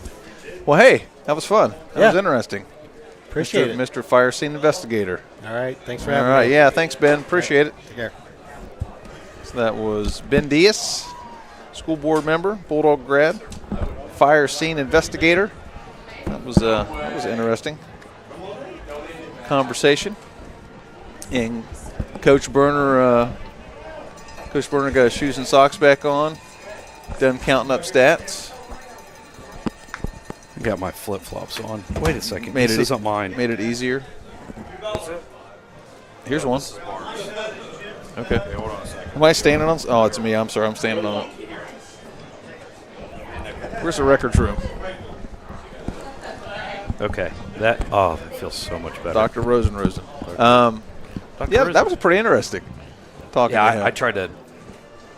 Stats didn't take me very long, so I tried to duck in a little bit more. Oh, a little furry cap on my microphone fell off. Okay, well, let's get settled in. So let's start with Riverside. I know you're going to be blown away by this, but not a lot of rushing yards. 10 carries, 7 yards. I was going to say. Jeez. That comes out to a whopping 0.7 yards per carry. Number 2 was their leading rusher. He had 8 yards on 3 carries. Passing 4 of 15, 92 yards, 1 touchdown. 4 of 15. And, 59 of that came on the first drive, first series. Receiving, number 0, 2 catches, 72 yards and a touchdown. Again, he had that 59-yarder. For a total then, they ran 25 plays for 99 yards, 3.96 yards per play. The Dogs, 27 carries, 161 yards, 6 yards a carry. Charlie getting the bulk of that with 14 carries for unofficially 91 yards. That could be hit and miss because on his second fumble, I gave him that yardage. I think technically it goes to Seth. Oh, on the recovery? Okay, but I'm Yeah, going I to give it don't to Charlie because he earned it. He earned it. 3 touchdowns for Charlie, the Charlie Lindy. Passing, Wyatt was 5 for 11, 123 yards, did have an interception. Stone was his main target there, 3 catches for 66 yards, including that big play late in the half that set us up for a touchdown. Huge play. And total, we've run 38 plays for 284 yards, 7.5 yards per play. So we've essentially almost doubled them in yards per play. So, half of domination statistically, obviously, until that we needed that last touchdown to put us up 21-6. Need a big drive here. I think a big drive that consumes some clock and puts 6 on the board could really put these guys behind. Yeah. Looks like we've got our hands team out there ready for an onside kick. Probably pretty smart here, especially after their last onside went 4 yards. Yep, Brody Osborne approaches. He hits a line drive this time and caught by Mayfield, 35-40, and he cuts it back to the 45 and down at the 47. So great field position for the Dogs to start this second half. Kickoff sponsored again by West Milton Fire Company. Good run by Mayfield. It's almost in some ways better for him to return when you've just got all these guys up here and he just makes a guy miss and he's got space. He had a lot of room to work there. Yep. 1st and 10 for the Dogs, 47-yard line. Mayfield's got the football again. Cuts it up at the 50 and gets into plus territory to the 48-yard line. Good block there by Jesse. Pulled out there, got on the outside shoulder of the defensive end and turned him back inside. A gain of 4, 2nd down and 6.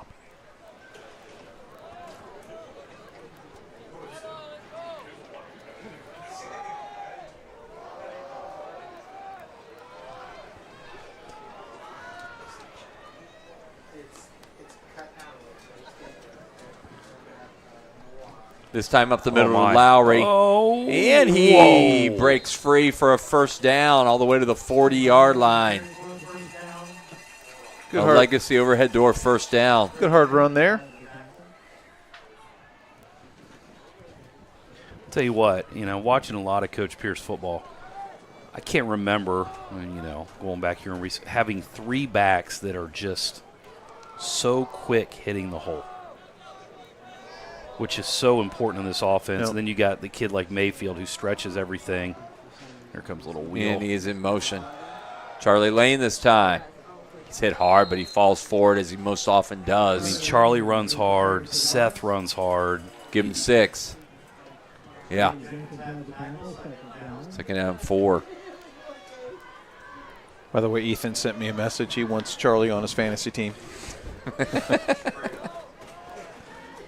Yeah, I saw Mama Michelle Lane and told her that he's had quite a half. And Yeah. she was talking about the fumbles. Second down 4. Wow, that's just a beautifully run play. And look at the yardage all the way to the 25. Great blocking up front. Legacy overhead door, first down. Got him on skates right now. They don't know who has it. Yep. Jenkins with the tackle, but not before another first down. And the Dogs looking to go up by 3 scores. Just big chunks right now. And they are really off balance here. Stone at the numbers. Wide left. All by himself. Here comes Mayfield. Lowry again up the middle. And he gets 7 more yards all the way to the 18 and into the Sundown Tan red zone. Thank our sponsors once again this year for absolutely. Kind of like our first time to do that and stepping up. It's been really cool. Yeah, it's worked out well. And shout out to you, Barnesy, for taking the initiative. Oh, thank you. We've talked about it for a couple years, and you just finally did it. Mayfield all the way to the 11. That's a first down. First down and 10. Dogs are taking their heart right now. Yep. Just keep pounding them. Yep. 9 minutes to go, third quarter. Conditioning starting to come into play. Hate to use the word hope, but, I mean, they were there on that one. But Lowry still got picked about up. a 2-yard gain that time. Interior handoff by Wyatt Kimmel. 5 seniors tonight on the field for the Dogs. Good work by the seniors tonight. Yeah. How many juniors do we have? How many's in Cason's class? Pretty decent amount. Is it? Yeah. Lane to about the 9-yard line where it's going to be 3rd and 6. Milton can get a first down at about the 2. Let's see. Do I have? Yeah. I'll take a look here in just a moment to answer that question. Kenton Dickinson in the house. 7:36 and counting. Play clock at 5. Mayfield's got it. Oh, my. Broke a tackle.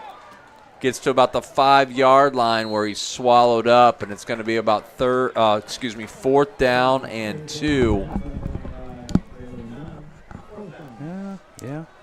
Thought he was going to sneak it in there. Maybe a short 3.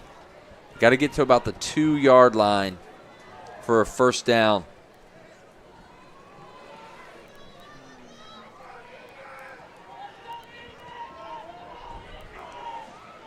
I A think little our, glitchy, yeah. I think our camera feed's backed up a little bit.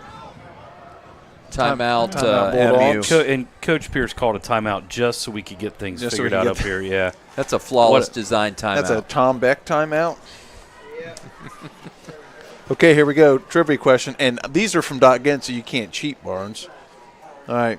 Only two MU players have accumulated 1,000 rushing yards and over 500 receiving yards during their careers. One is Blake Broomball, 1,601 rushing and 2,000 receiving. Who is the other? 1,000 yards rushing. 2,000 receiving? No, 1,000 rushing and 500 receiving. Oh, okay. And Blake was 1,000 rushing and 2,000 receiving? Yes. Okay. That's in a career. Yeah, That's obviously what I career. said. 2,000 receiving? Easy. Yeah, 1,600 rushing and 2,040, and he only played half of those games his senior year. Usually he played a half, and then he didn't get the ball again. That's right. One other guy did it. Just one in the history of the. Yes. Wow. And he had 2,235 yards rushing and 633 yards receiving. I'll give you a hint after you guess. You have to guess first, though. Big fourth down play here. I got two guys in my head that I'm thinking about. Kimmel under center. He's going to roll, looks Got to him. throw, and it's incomplete. I'm not sure who he was throwing to. He was throwing to Mayfield. Yeah, and Stone cut in front. Well, and yeah, I think it just fell was, in between them. Yep. 3 or 4 times. I think he had to throw it a little earlier than he wanted to. All right, Burner, who's your guess? I'm still You, thinking. hey, you can guess too. This Think is your, I can this get is, this one? this So is your I'm- era. Here's So 1,000-yard rushing and 500-yard receiving. Yeah. Well, I'm going to go with Hobbs. No, Okay, but he's not in the Barnesy. No, it's in my era. oh, your era. Yeah. Yeah. So This- 2005 and up. Well, then, okay. So here was my two prior to that comment. Riverside backed up at their goal line, handed to number 5 this time, and he's got a good run out to about the 11. I was thinking Shields or Lovin. No and no. Okay. Tony Robinson on the carry. Barnesy, you should get this one. Oh, come on, Coach. It's not Mitchell Evans. I know it's not Mitchell Evans. Trevor Luckenbill. Yes. Ding, ding, ding, ding, ding. Trevor Luckenbill, 04 to 07, 2,235 yards rushing and 633 yards receiving. Wow. Some serious numbers, man. Yes. Hey, what did they do on that play? Gain of 6. That was Robinson. And he's number 0. 5. That's what I meant. Osborne, hands again. Robinson, this time, nowhere to go. And at the bottom is Ian Coffey, number 23. No gain, 3rd down and 5.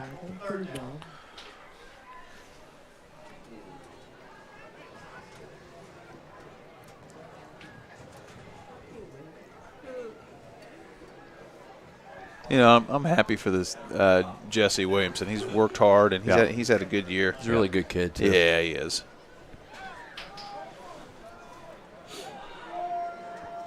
Third down and 5, Riverside. Throws, complete, 1st down.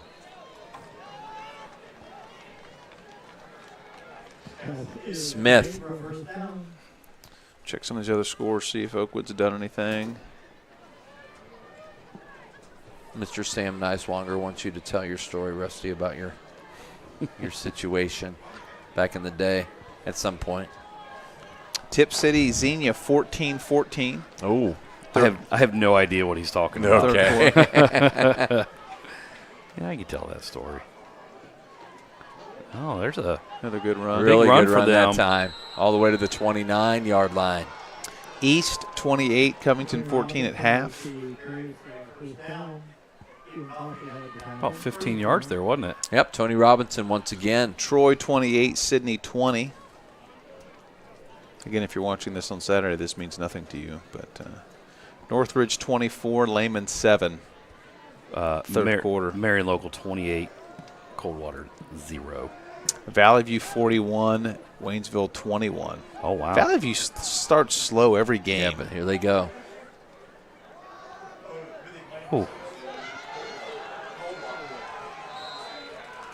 Dylan Trimble that time got almost 10, give him 9 yards. They figured something out. They've been getting Yeah. some chunks here. The clock is running and evaporating down to 4:20, 4:19 here in the third quarter. Dogs had a long drive, and now Riverside starts from their own 11. Centerville, 10, Wayne, 7. Eaton, 28, Carlisle, 7. So that one helps us. For Sales, 10, St. Henry, 7. So if Sales wins that, that'll have an impact on us. Robinson that time got the first down, 1st and 10. Madison, 28, Oakwood, 7. Bethel's 45-0 over Troy Christian. Annis, 46-0 over Parkway. I drove by Troy Christian's practice the other day. There were 6 kids on the field. Stop it. I'm not kidding. Yep, Marion Local, 28-0. Throws over the middle high. He Boy, looks had like him. he There's was that- wide open. There's Smith. that seam again. Smith on that slant, but overthrown that time. Second down 10. Marion Local's given up 22 points this season. It's terrible. But, let's be honest. They don't play in a very strong conference. Yeah, they don't play anybody. So, most teams would go 10-0 in that conference every year. Right. They've only won now 58 straight. Come on. So Northridge is well in command. What did you say that score is? 24-7. Yep, good for them. Osborne under pressure. Throws over the middle. Hold on had to him. Big yardage again. Broken tackles reared their ugly head. First down into plus territory. First down point there. Yeah. That's neat. Again, Tony Robinson. I don't know that you do that when you're down 21-6, but hey. Okay. 3:18 to go. Dog getting scoreboard. Are you allowed to do that in high school football? Charlie did it after a play Okay. when he had that big run. Motion. Robinson. Nowhere. Second down 10. Case and Burner at the bottom of that pile.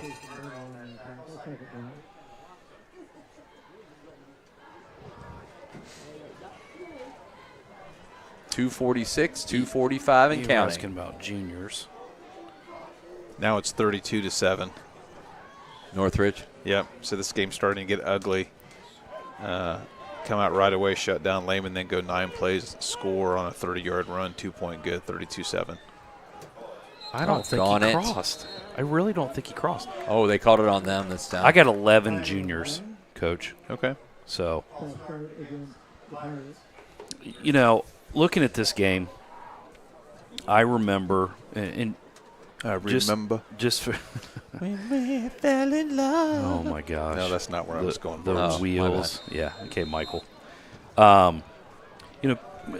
People at times put a lot of stock in like junior high teams and peewee teams, and not to say that things don't happen, but I remember Riverside, their senior class, and they were 8th graders, and going up to Riverside.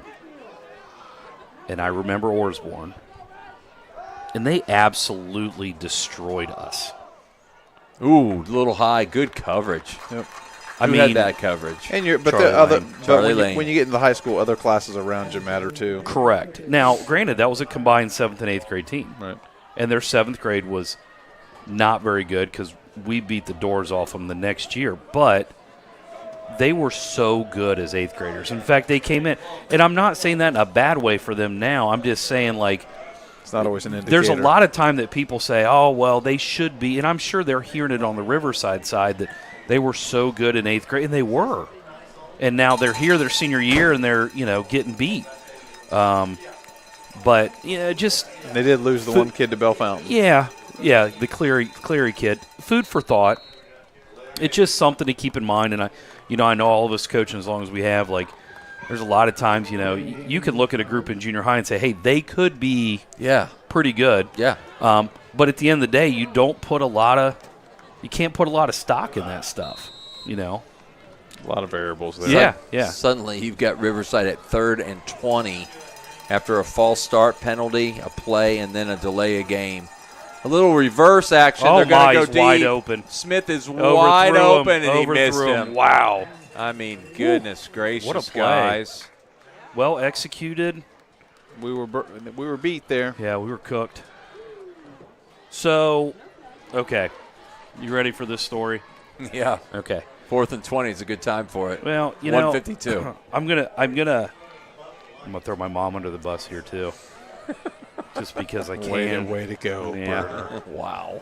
So when I was in 2nd grade, You're going to gain points with no one doing that, but go ahead. okay, I won't tell that part of the story. No, go ahead. I only do it because I constantly am giving her a hard time about Right. it. So, 2nd grade, playing backyard football. Matt Burns Blocked and it. Casey got They got that a one. hand of it, Finally got and to it's one. loose. And the dogs will fall on it on the 43. Williamson fell on it. Kason Burner blocked it, I I believe. think go. he did. I think that's our first block punt of the year, right? I think we got another one. Do we? I feel like Charlie got one at Northridge. Yeah. Yes, oh, he that's did. right. Yeah, that's right.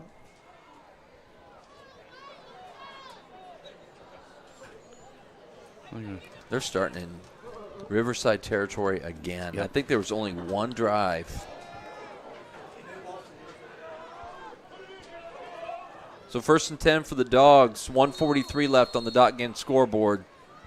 Third quarter, 21-6. Charlie Jeez, Pete's running hard to He the is. 36. Charlie. barreling. He's just Versus running over people rumbling, now. bumbling, and stumbling to So- 36. Quick part of this is I break my hand, okay? And a kid named Matt Burns falls on my hand. We're playing tackle football, kind of a freak accident. And my mom says, hey, you're going to soccer practice tonight. You're fine. I think it took a day. I always give her a hard time. It's like a week and a half. But, back then it was like, hey, I don't know how tough this kid is, whatever. Turned out it was broken, okay? And it was one of those. So I went, I think, a day and a half maybe with a broken hand in second grade and was, not feeling good. So fast forward to my freshman year. We're at Lehman, and Sam was coaching freshman football. Sam Nicewanger. And that was probably third play of the game. And keep in mind, I played a decent amount of varsity on the defensive side that year. And so, but they sent me up to go play offense. First down for Charlie. Legacy overhead door, first down. So get up there. About the third play, I take a helmet right on the back of my hand. And, I mean, it hurt. And I'm the punter. I'm handling the ball. It hurts. So I come off the side, and I'm like, Coach, I really think I hurt my hand. And he's like, oh, okay. I'm like, no, it hurts really, really bad. And so he goes, well, which one hurts?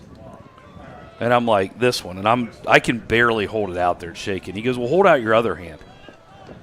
And I'm like, okay. And he just whacks my other hand. And he goes, now which one hurts? And I'm like, they both hurt.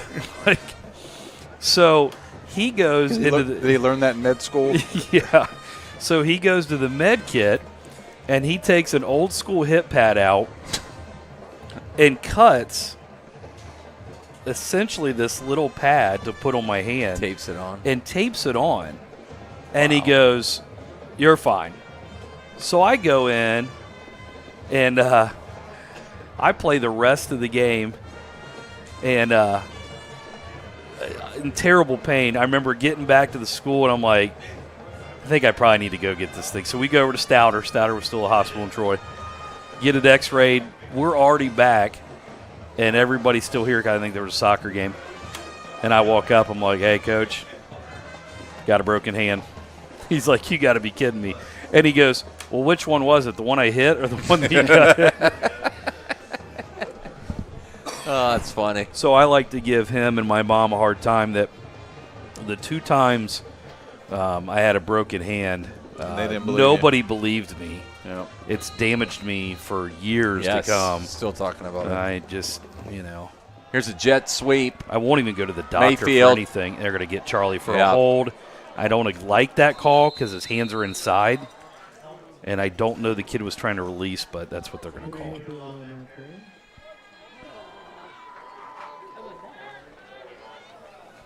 Charlie's like, I had him inside. He did. He was right. Yep, he's still talking about Yep. it. Yeah, I don't know if I agree with that a whole lot, that call. Yeah. Well, a good run by Mayfield's going to be negated, but it'll be 1st and 15. So then in high school, I ended up breaking this index finger on my shooting hand. You can see how it's naturally just crooked like this. Yeah. I think I went to the doctor. I was like, doesn't matter. Nobody listens to me anyways. So I just taped those two fingers together all through high school. And Here comes the blitz from the Pirates. Throwback screen. I'll tell you what, 35, 25, 20. Lowry all the way down, and he steps out of bounds. Boy, they had that set up against the screen beautifully. We might have a big hit here by Carpenter. Yeah, I was going to say, did you see him flatten that I kid? think Carpenter just pancaked the kid. Watch on the replay here. Is it Carpenter? It's a gain of 12. I know that. Second down and 3. Oh, yeah. Yeah. It's Carpenter. We haven't had one this half. We'll give Carpenter the Wagner Paving big hit. Charlie Lane, first down. Did he fumble it I again? think he did. But I didn't see any baggies flying. Nope, Charlie's got it still. All right. First down at the 16. We enter the red zone, and you guys know by now it is the Sundown 10 red zone. Tell you what, I'm about ready to run out of carries for Charlie. How many's he got? 19. I got him for unofficially 114 yards. 19 carries, 114. 21-6, 11:08 and counting. Dogs in control. Senior night. Senior Kimmel. Lowry. Oh, he got swallowed up that time. 75. Aiden Manning. 70. Travis Brooks. No gain. Second down and 10.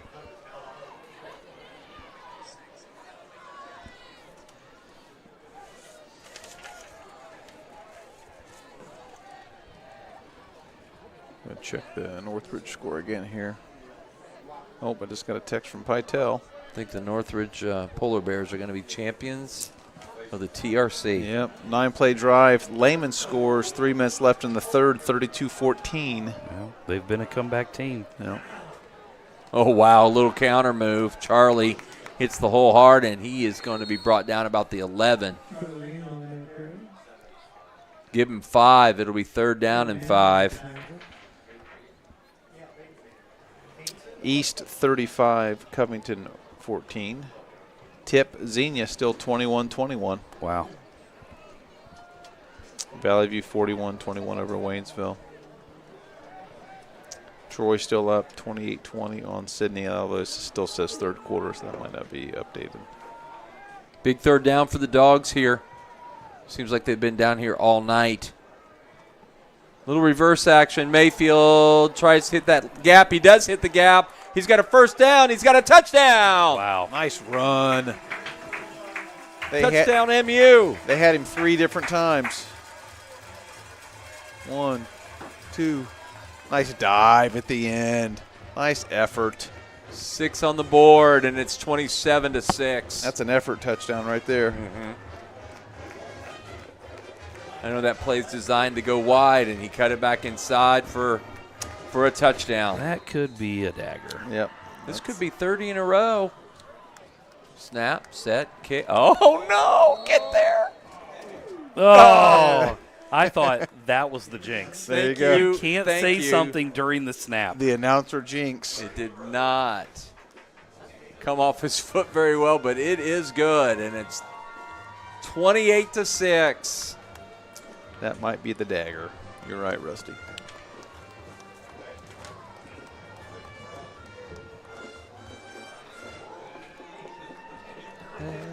So it'll be interesting. We'll find out tomorrow who the playoff opponent is for the Bulldogs.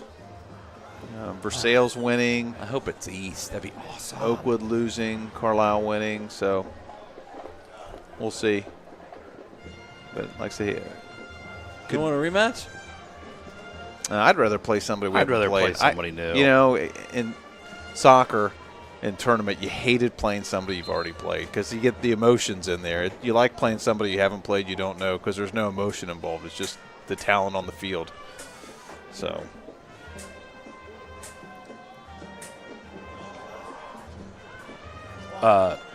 Just to answer the question that Tony was Brown, presented, yep. I did not cry. I finished the game. Tyson spun that one back into the band again. And it'll be at the 35 after the penalty. I'm not much of a pain crier. I cried. More of an emotional. I cried Cooper's last basketball game. You're- I got to coach him in. That's where I cried. You're more of a movie crier. Yeah, All right, I got I a am. trivia question for you. Bambi's mom died. I cried at the end of The Matrix. So, since 1950, what defensive position has produced the most all-league or all-conference performers? There have been 28 defensive linemen picked for all-league. Oh, I'm sorry. I was starting to read the answer. Oh, that would have been great. My bad. Defensive position producing most all-league players. It makes sense if you think about it. Tony Brown says 3 touchdowns in a game could be a three-peater. I like that. Most by position. Nobody answers. Oh. Orsborn throws. Nice job. Hello. Fall on it. No. Oh, Great job, Will. Wilbur Johns. Great job. That is a Wagner Paving big hit. Thank you, Will. Senior Will Johns right there with his biggest hit of the year. So it's not linebacker. Safety. I think it's probably a defensive back. It's either defensive. Am I correct? Those are our 3 options. Yep. Defensive Defensive backs, defensive line. Yep. D-back. I'm going to go with D lineman. Well, you would be wrong. It's linebacker. No, wow. Jeez. Who gets all the tackles? Yes, but There have been 28 defensive linemen picked for all-league, all-conference, but there have been 32 linebackers selected for all-conference. Okay, I'm going to ask this next one here right now just because it's a list, so you guys have to do some work. You ready for this one? Yeah. As you guys are. Yeah. All right, here we go. Since 1950, 12 players, so I'm looking for 12. 12 players have been selected first-team all-league conference at quarterback. How many can you name Mitchell. since 1950? First team? First team, I got all Mitchell. conference. Mitchell. Hold on. Okay. You get your Hey, I easy got my one out of the Mitchell way. in. Did he get, you think he got first team? Orsborn. And incomplete. Covered by Burner that There time. have been 12. 3rd down and 10. The first one's 1956, Oh. Okay, so we're going to go Chuck Green. correct? I'm going to go with Hal Adkins. Chuck Green, 1960. Adkins. Hal Atkins, 1978. I'm going to go with Blake Schroyer.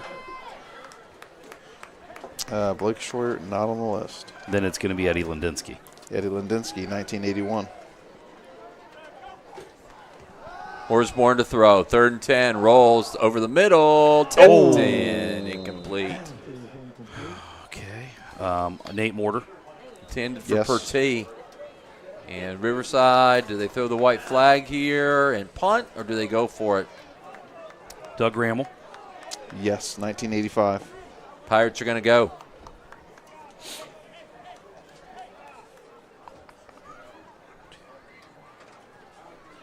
Seven more, dude. You're doing good, though. Yeah, in order, too. Crazy. I'm going to go with Nate Broomball. Yes. 2019. Last gas for the Pirates, 4th and 10. Now they get Orsborn looks to throw. He rolls, throws over them down the sideline, and it's incomplete. He was open. Just didn't have any time. Yeah, they get tough now. I'll give you years. You want years? Sure. 1979. Hold on. 79 would have been, was that Jerry Broomball? Yes. That's a flawless design Look at turnover this guy. on downs. I'm impressed with that one. 72.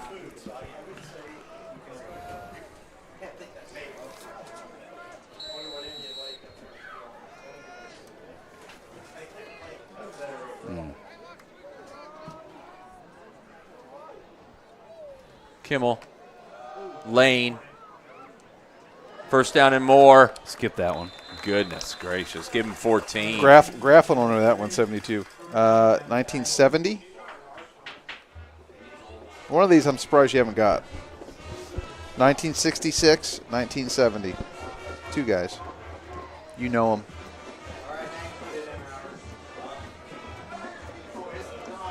Legacy overhead door. 1st down.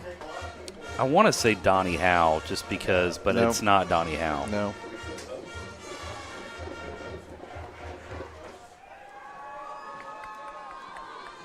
Grafflin must not be watching anymore. Lowry ran into a brick wall that time. He's not going to go anywhere. 2nd down, Okay, 10. give me the years again. 72, 70, 66, 56. You won't get the 56. I mean, I don't know.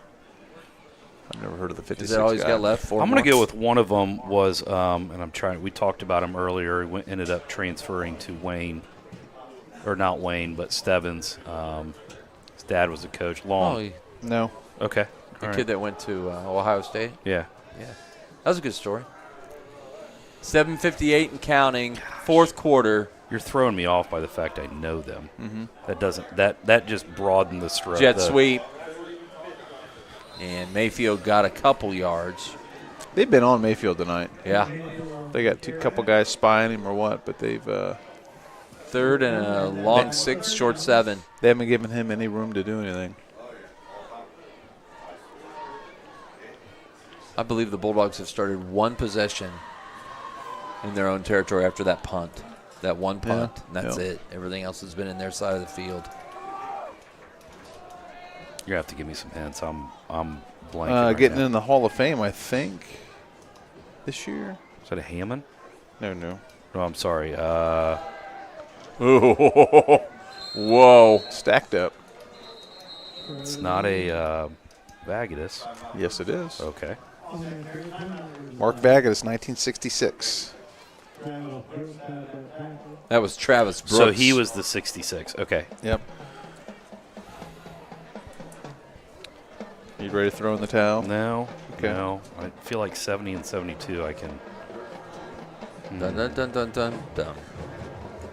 Uplifting tree service timeout. Are you allowed Yes, to give thank me? you. Are you allowed to give me any initials or? Yeah. Oh, wait. Grafflin. Grafflin, your father is correct. So Bill Grafflin. Bill Grafflin. Donnie Howe, no. Bill Long, no.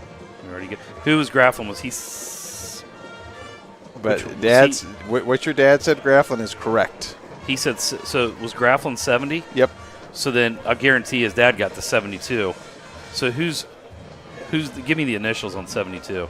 On 72, BS. Bob Sowers. Yes. But the one Grafflin got was 1970. Bill got 1970. Correct. So 56. Give me the initials for 56. DF.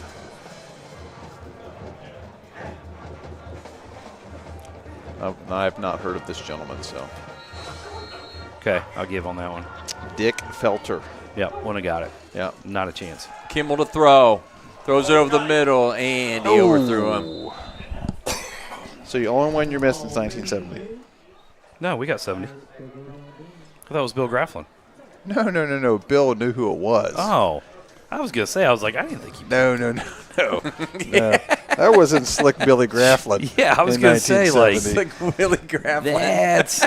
No, Bill Grafflin guessed the right guy. They texted hold on. it. They texted it to Slick me. Billy Hold on. Grafflin. Hold on. And Played quarterback. you guys are going to have to put this one on the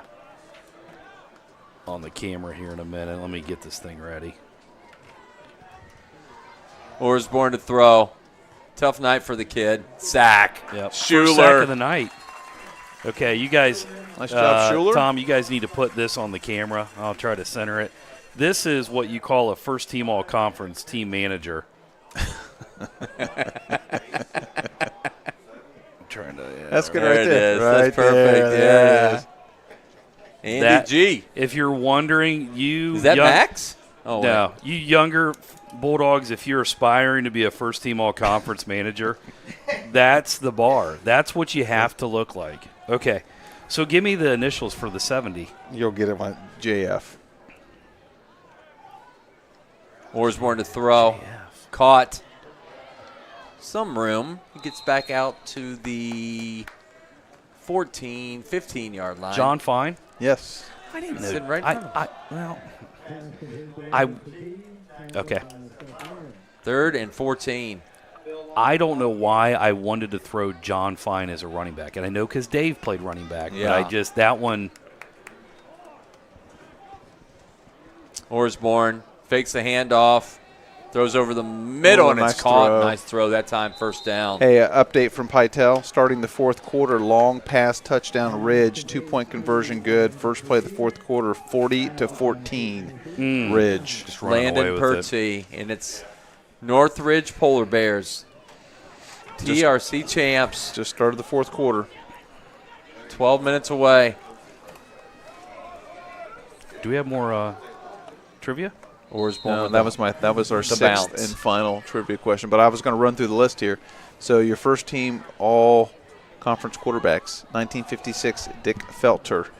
1960, Chuck Green. 1966, Mark Vagatus. 1970, John Fine. 1972, Bob Sowers. 1978, Hal Atkins. I'll give the final 6 after this play. 2nd and 10. Osborne over the middle, and he's got it. Nice throw and catch.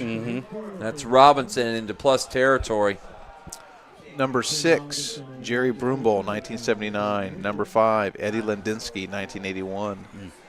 Number 4, Doug Rammel, 1985.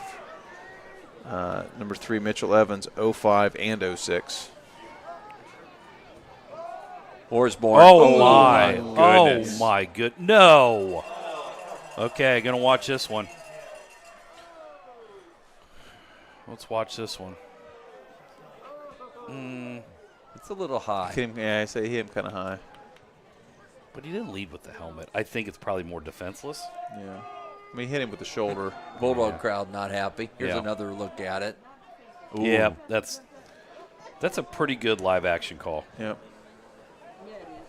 He doesn't lead with the helmet, but it's helmet to helmet, And defenseless player. And nice job by Tom Beck on the second replay, slow-mo replay. Beautiful, Tom. That was good.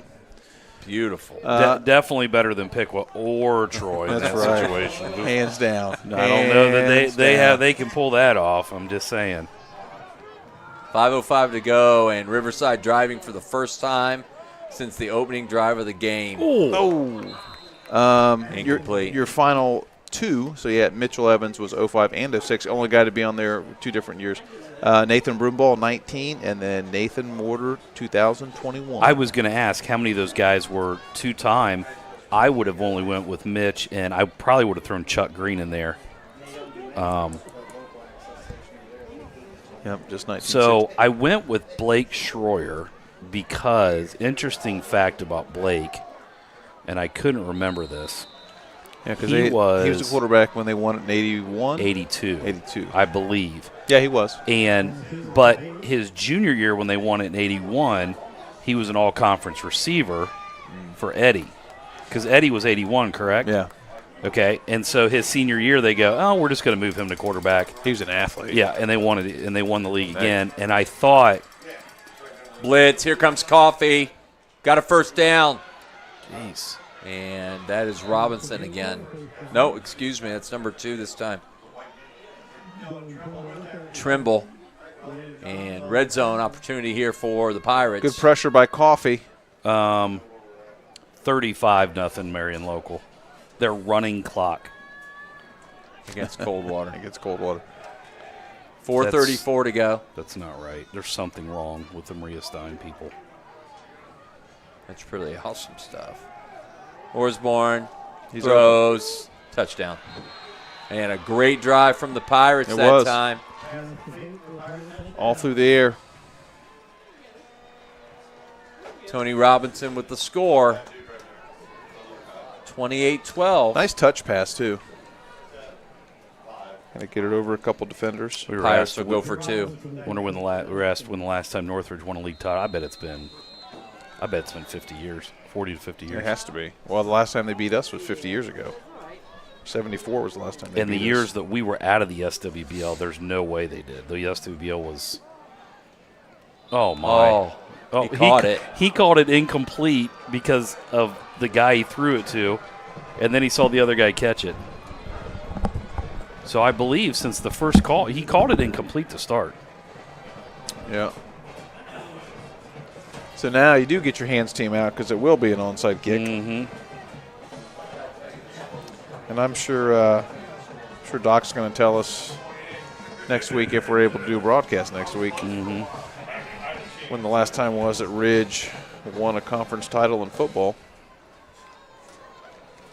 And they potentially could win a conference title in basketball this year.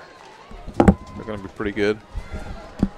Yeah, they're going to be. Who is going to win? Who do you think is going to be predicted to win the TRC? I think probably your preseason predictions are Northridge. Mm-hmm. I think Miami East is in that mix. Okay. I think after that it's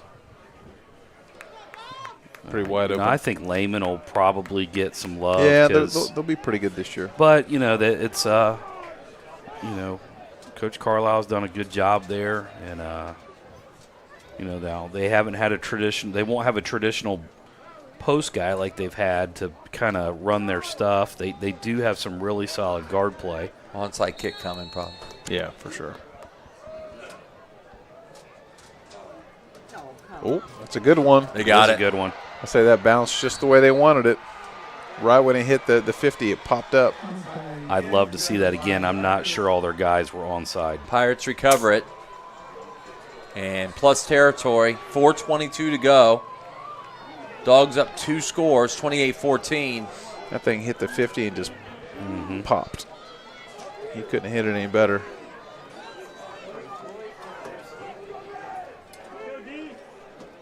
Now Yeah, it's a little bit interesting. I think Northridge is probably, they've got they lost some key guys, but they're just really big, really athletic.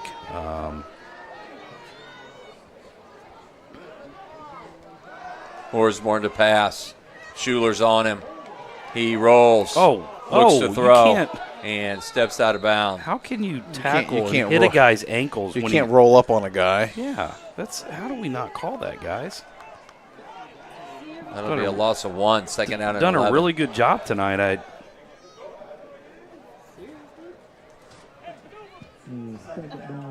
It's not over.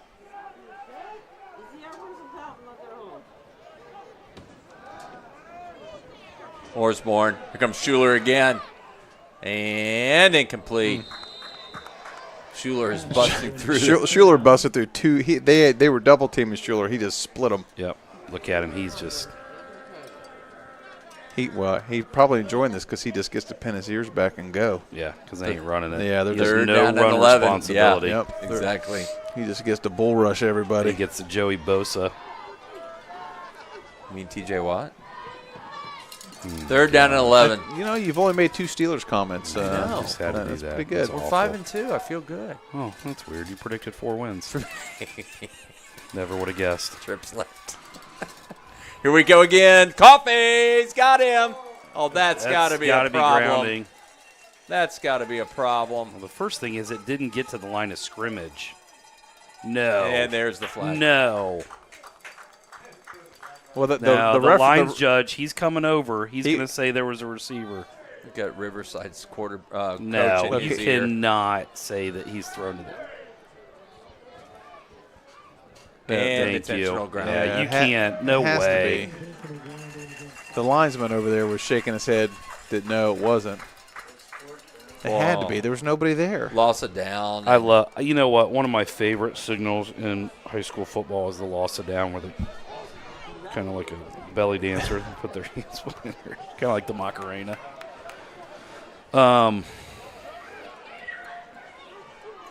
I'd like to thank The Pittsburgh Steelers No, for no. being so awesome. no, seriously, I'd like to thank my audience. No, I'm kidding. We sold 12 blankets tonight. The golf team did. So Oh, good. That's yeah, awesome. we've sold 88, I think. That's good. Yeah.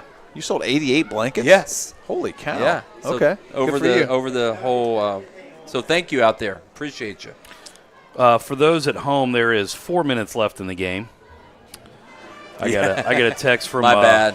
Miss Elaine Hart. Curious. And see if there's any. 6,000 people in attendance at the Marion local game. St. Henry 17, Versailles 10. Wow. So St. Henry came back. Centerville 24, Wayne 7. Wayne hasn't had that great of a year this year, have they? Can't figure them out because they almost beat Springfield. Yeah. And I feel like they've beat some teams that you kind of go, all right, that's a good win. Eaton 28-7 over Carlisle. So that helps us, but Oakwood's not going to win. Oakwood 35-21. Oakwood scored 3 touchdowns. 35-21 Madison's winning, but 4th and 25, and here's the football game. Here's There's that double reverse pass, and we're all over it. and they're going to flip it out here. Good job, Seth. Oh boy. Makes a man miss, but he's got to go a mile, and it's not going to He's got to go a mile, and there's number 17 lurking back there just saying, if you get here. Troy 31, Sydney 20. That's a final. False design turnover on downs. What year did the Bulldogs win all three? This is from Mr. Nicewanger. All three league conference in the same year: football, basketball, and baseball. So now we're getting trivia questions from people watching. Well, I'm going to say that was 82. I right? think 80, but it was class of 83. They won the fall of 82. 82. When Steve Huffman played. Yeah, I think I'm going to go with that one. They won basketball. I know they won basketball and football that year. Well, we got a flag, and we got a ball loose Jeez, again. Pete. Dogs put it on the ground, and they do recover, but flags on the play. All right, let's see what he says. 82-83 is our guess. It was the Steve Huffman crew. There's some other guys on that basketball team. And outside of baseball, we would have done it 2 years ago because we won it in basketball and football. Yeah. What year was that? 2 years ago? 22. 22. And we've got an illegal shift and decline. So 2nd and 10. 3:36 to go in the fourth quarter. A crawling quarter, it seems. Yeah. Oh, Riverside's just throwing the ball. Yeah. 3:41 is what they want on the clock now, and that's what we get. And now he wants to raise the roof on his call.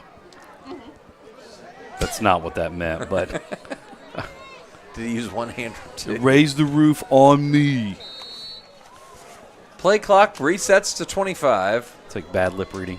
2nd down 10. Dogs are going to let this run down a little bit. Yeah.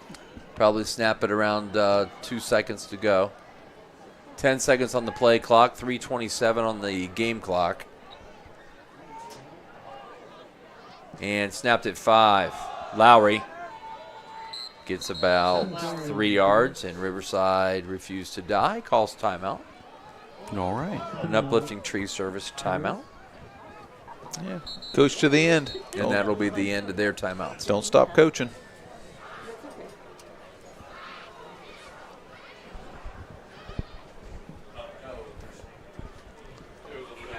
So we got who do the Steelers play this weekend? They play the Giants on Monday night.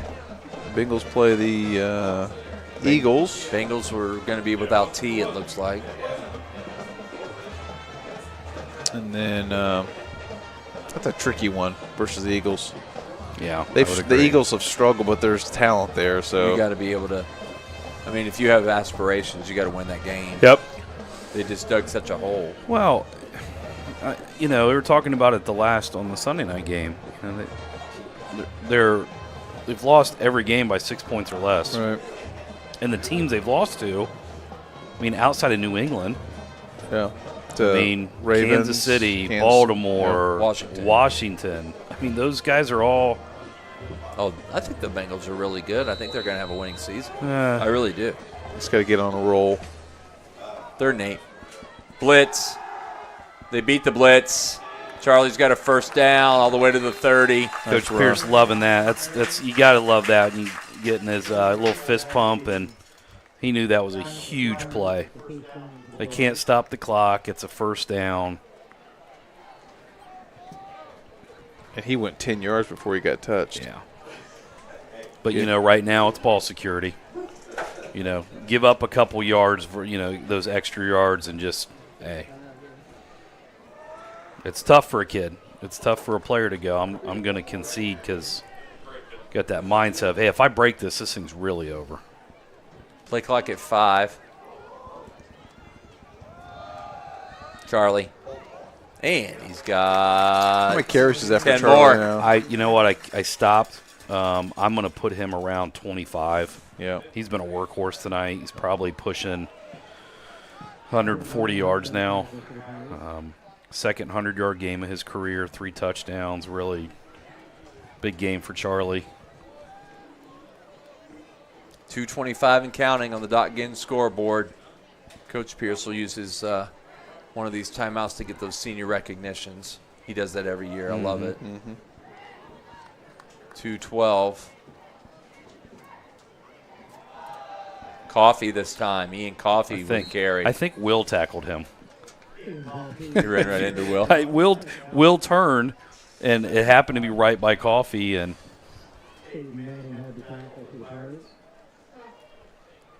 So as far as covering the playoff game next week, that'll be completely up to whoever's hosting it. who the host is, and we know what East was. yeah, And I don't think Carlisle's got a very big press box. yeah. And I would like to say thank you to everybody because I will not be there. So I've enjoyed it again, you guys. You guys for are the sure. best. Yeah, it's been People a blast. listening. Well, you carry us, so you know. Okay. Everybody's really positive about it. Everywhere we go. And it's Yeah, I would to ask do it. where you're going to be, but I know you're not allowed to talk that's a about top it. secret. He's got a top secret basketball game next Friday. I'll let you know during the week sometime, but not over the air. Don't tell anybody that. I can tell you guys personally. I'm I just putting can't it out there. announce it to Just 1,000 can't- people. I'm putting it on X. You tell me, I'm putting it on X. Trey Barnes says the Steelers' 2 losses are only by 3 points as well. So just Okay, do that. gosh, you Well, you ruined your can't- children You too. can't blame the children. They're brainwashed. They were brainwashed at a young age. 3rd down and 4. Charlie, one more time. There is a flag. I think the penalty was Ben Carpenter put 70 on the ground and laid on him. I mean, watch this block. He just crushes this kid's soul. Here it comes.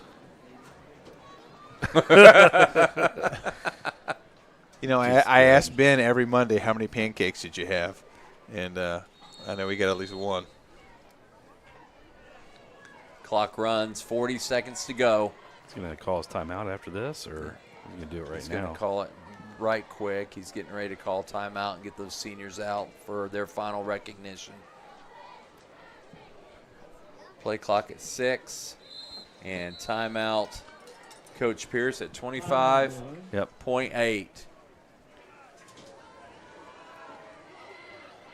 He's telling him right now, get over here. And here they come off the field for the final time. The Milton-Union seniors, Ian Coffey, Will Johns, Peyton Mayfield, Wyatt Kimmel, and Simon Zank. Congratulations on a great career for those 5.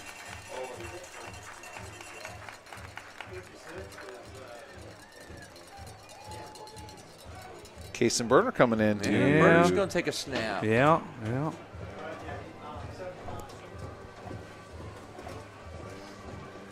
I think he'll probably take a knee. And the Dogs are going to win and end up at 6-4 this year. There goes his yards per carry average.